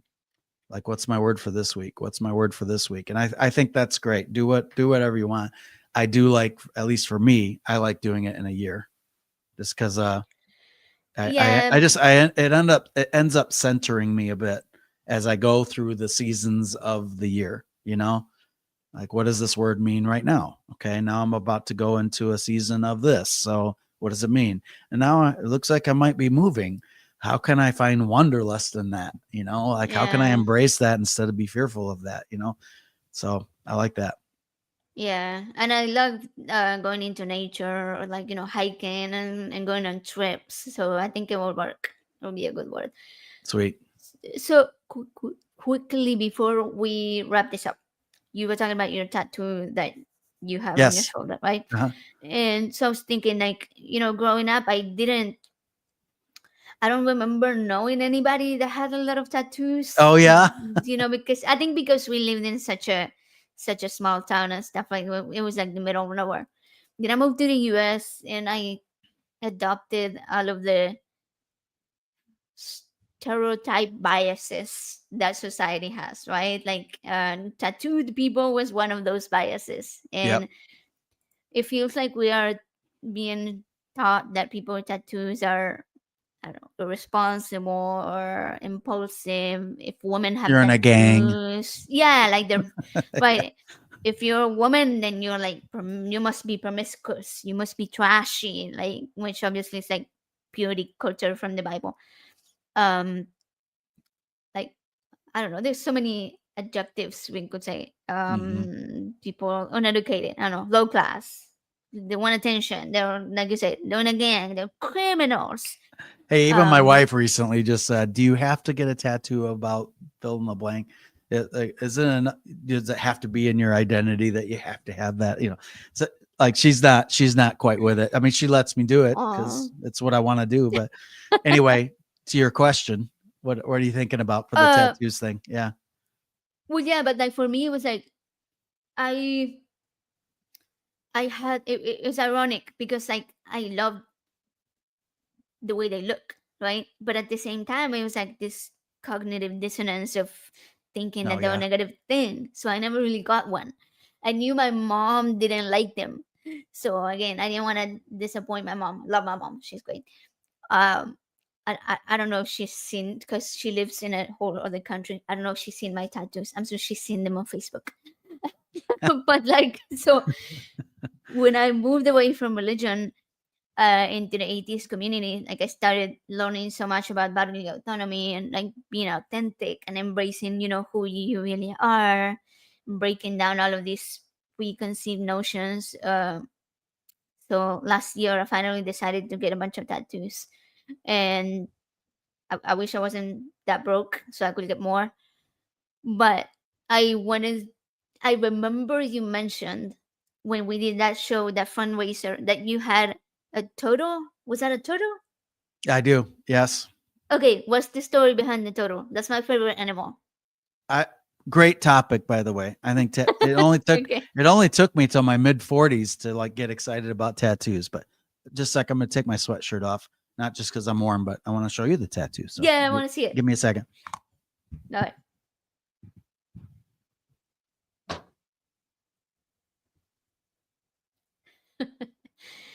Yeah, mine. I have my very latest one, just so people can see. Oh, I was just gonna show one just so people Yeah, go could for it. Go for it. while you were, well, the very last one that I have. Let me see if we can get a proper view of it. Oh, I see it. It's upside down because like it's a heart. It's an anatomical heart. Oh yeah, yeah. I can see the There you go. valves. Yeah. All right. So I got that one because my teenager has a heart condition, has had two open heart surgeries and bunch of procedures. So like that's why I got that one.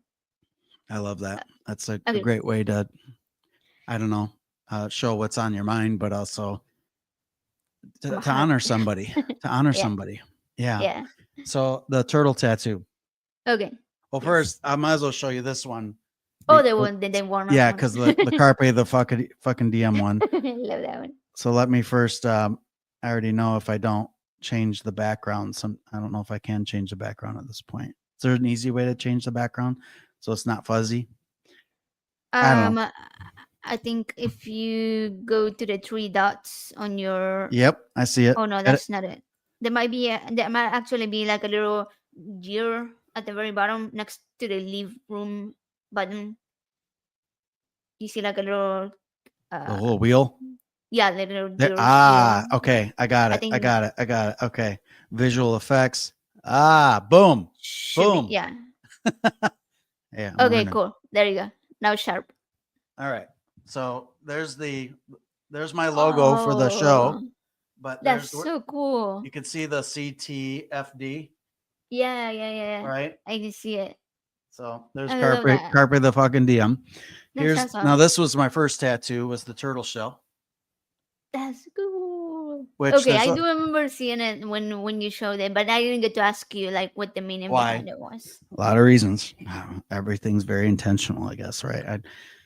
I have a friend who got a Superman tattoo, and he's like, I don't even know why I got it.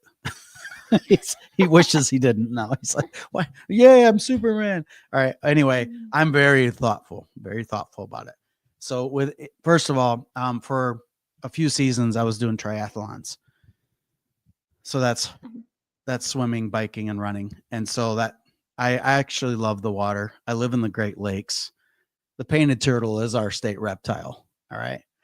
It's Turtle Island, man. I mean, so there's something about the turtle that I love. And this time of year, where our turtles in December up in Michigan, they're in hibernation mode. Yeah.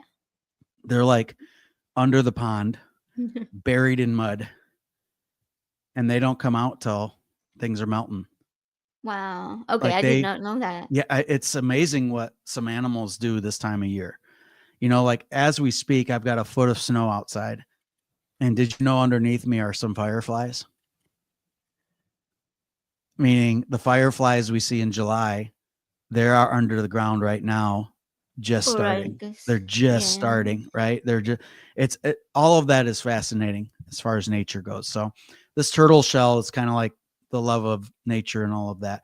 But I also have some letters built into it, and you'll probably love this. Okay, I'm not going to keep doing this. So, but in the letters, there's G, O, and D, which spells God, right? G, O, and D. And then Uh-huh. on the other side Wow. is AWE, which spells awe. Oh. Okay. Now the God is more of kind of like a nod to the, yeah, but I don't believe in God. It's each letter stands for something. G is for gratefulness for what I have, for what I've been through. O is for optimism, and that's for the future. D is for determination to make things, like to act into things that I want to have happen. Right?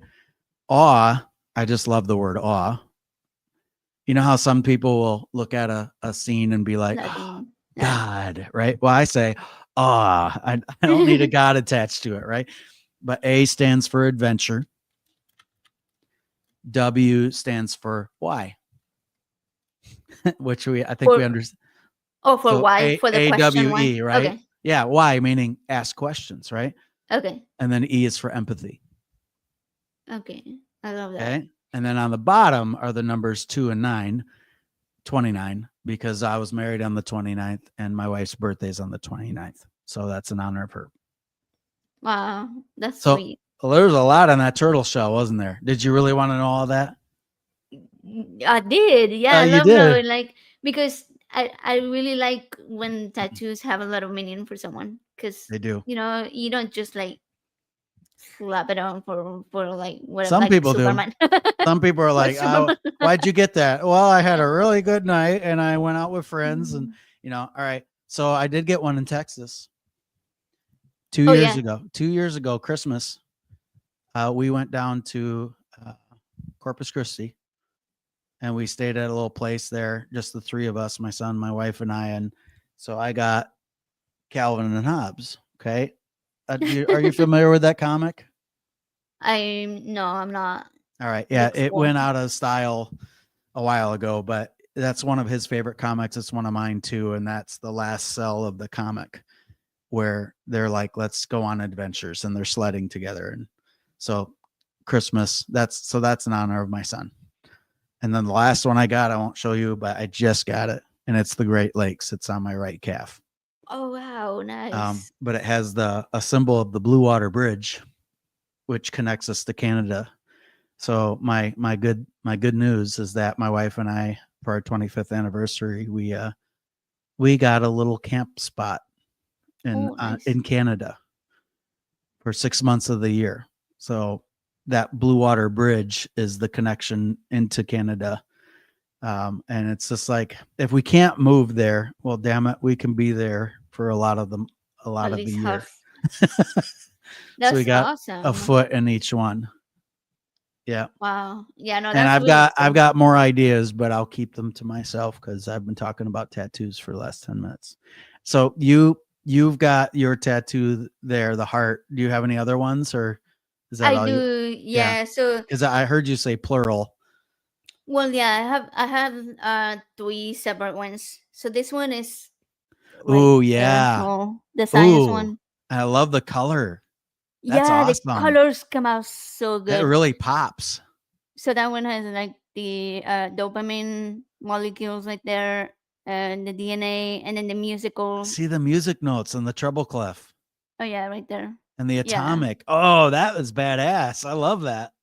And then there's a quote right here, which is Nirvana lyric, "Forever in that to your priceless advice," which my kid picked the quote. I was like, pick a song lyric by Nirvana because our three of us love Nirvana, my husband, my kid, and I.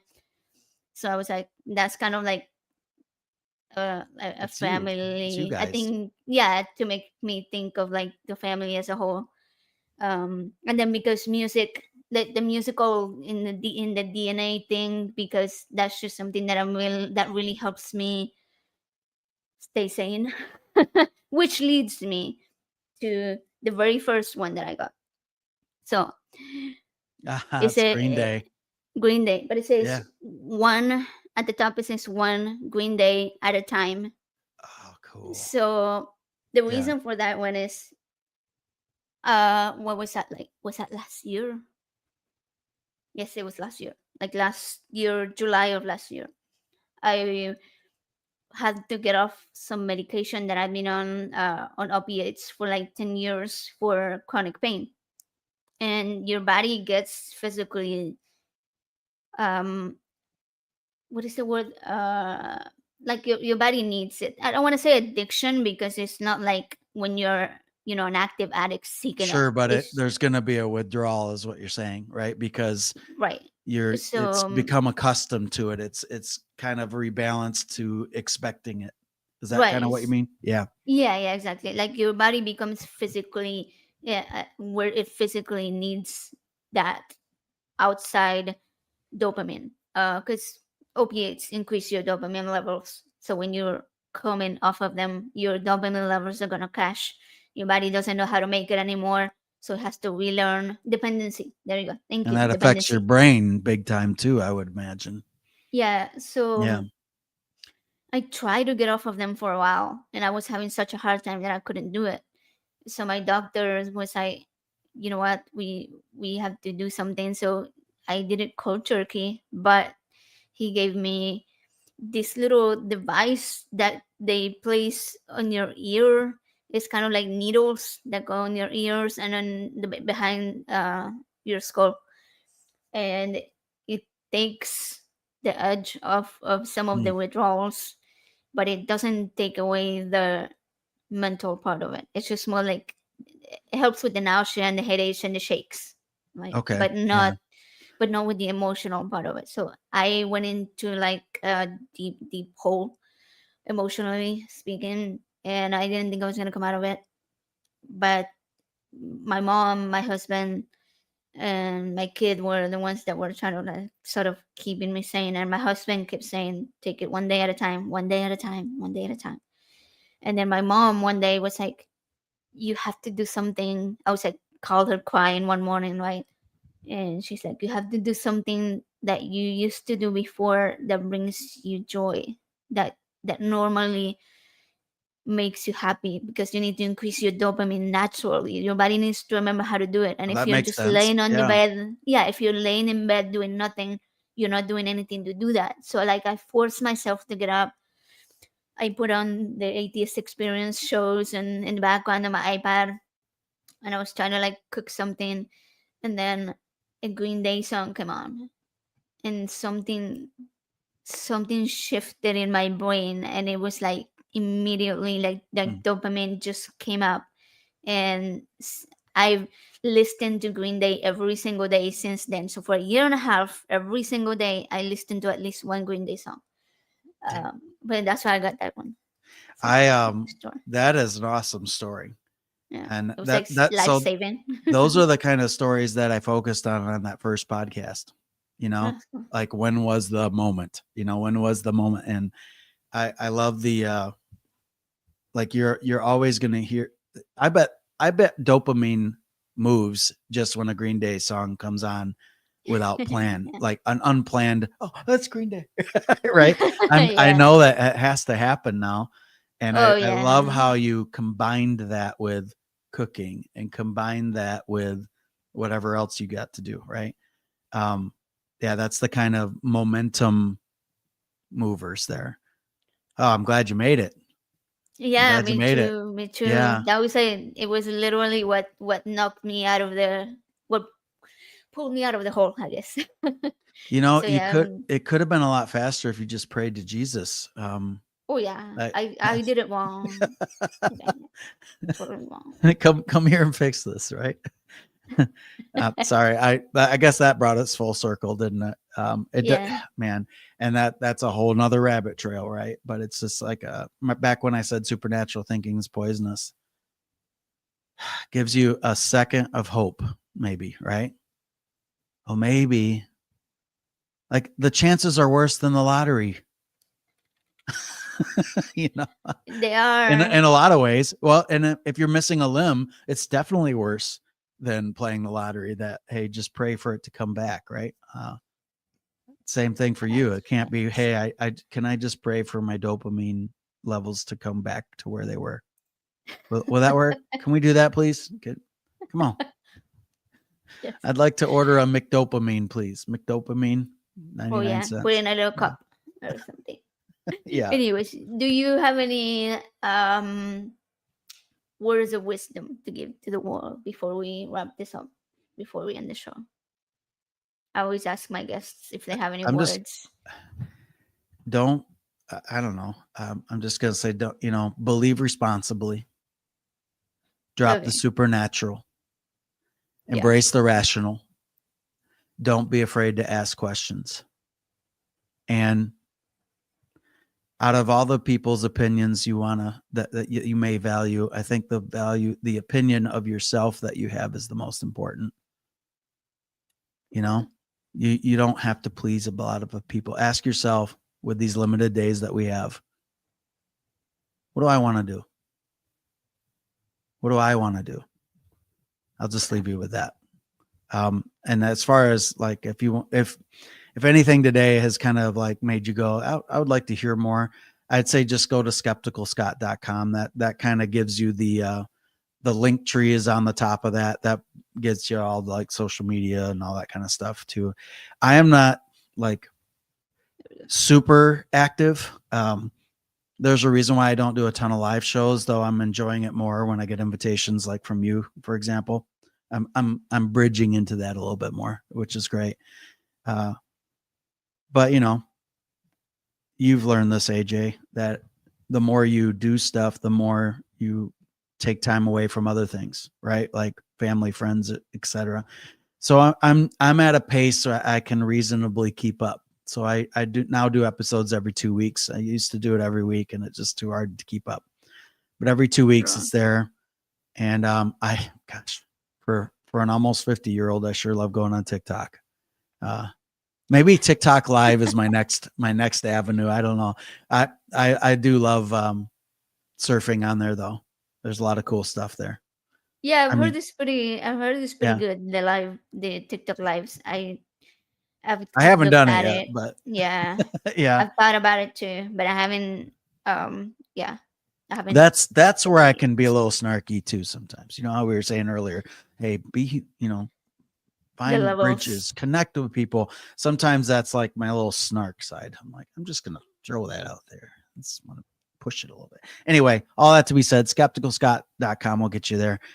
Thanks for inviting me, and man, if there's anybody still listening and you made it all the way to 2 hours, thank you Good for job. listening to us today. I know I we did you ramble know a that little, was the but first time I looked at the clock just now? Oh That, yeah, me too. I was like, oh that's a wait, sign of a good you said 2 hours, conversation, and I was AJ. like, oh, I know. I really enjoyed it. I'll be I happy to really have enjoyed you meeting back. you face to face here, at least online. I wanna see you in 3D eventually. Oh yeah, and yeah, we'll I figure have that to get out. down to Like, Nashville. I have to get down to Nashville. I promise, I'm not. I'm off a flat image. Okay. Yeah, I'm Well, hoping to make it to Nashville next year again. I really enjoyed NanoCon, super fun. Or yeah. in Alabama, they Yeah. are having the, what is it, October Ooh, um good time of rock year. Rocket City Reason, which is by Yes, I saw. Godless Engineer and Okay. his wife Casey. Awesome stuff. Yeah, they have got a really cool lineup. I'm really excited for that one. I wish I'm I could make all of definitely, them. yeah, I'm at the moment in my life right now, work schedule wise, where I have to actually think about a year from now. Like what are the times I need to request? So I'm glad you plugged that in. So I Yeah. gotta go somewhere. My first atheist conference ever was last April in Minneapolis for American atheists. And I had such a good time. And just like you probably did at NanoCon, there is nothing like being Uh, with people that it's you don't have to amazing. pose in front of. I'm Right, I'm sure there are some exactly. posers there, but I didn't feel like I had to pose at all. I was just like, I'm letting my guard down and I'm just going to be with people. I And I'm know. not even that extroverted. I'm more of an introvert. I felt like Same. so much fun there.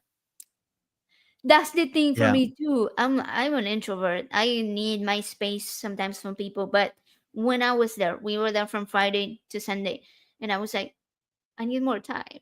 I wish it was Yeah. longer. Can we Yeah. have the whole week? So Because I, yeah, you just I was having such inspired a me. good time. I've got to make those plans like this. All right. I'm going to make plans by Sunday. All right, all right. I'm going to I make plans highly, by Sunday. I'm going to go, okay, which one am I going to go to this year?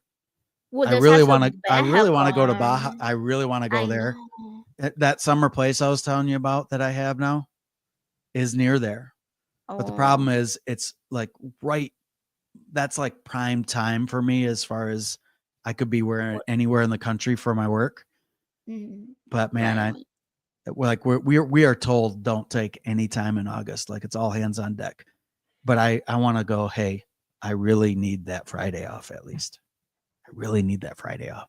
I'd love Right, to go to yeah. Baja Con. But hey, thanks for plugging Rocket City too, because October is a great time of year to go.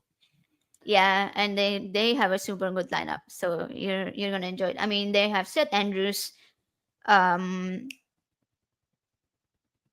Erica, Erica Gibbon. Oh my god, Oh, love Gutsick her. Gibbon. Love her Yeah, work. Love her work. Yeah. So hey, thanks again, AJ. This has been great and yeah, really nice to fun. have another friend. Thank I you. know. Yeah, I'll be happy to go on your podcast and have you come back on here Excellent. anytime. Anytime. All right, Deal. we'll make it As happen. Seth says, I'll have my people getting a hold of your people. He don't say that. He don't say that. I'm That's like, funny. what's it like to have people? Do you really mean that? So, I always end up contacting him, and then I'm like, oh, maybe I should find out who the people are. I think it's Christian, right? Christian, she's all over. I don't She's know. over. I don't know. Yeah. I just think I've caught him saying that a couple times and I just snicker. So all right. So, Well, all hey, right, guys. Thank you thank you all for being everybody. here. Peace Yeah. out. Subscribe to all the things. Go do the things. Like the buttons. Button the likes. I don't know. Whatever. I mean, Do the we're, things. Do the yes. things. You know what to do. You've been on this YouTube thing forever, guys. You know. All right. All right. And keep finding better ways to human. Deal.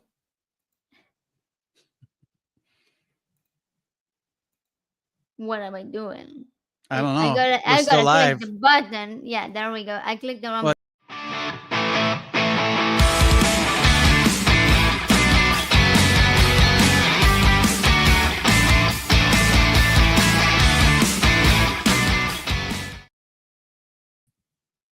Yeah, I don't know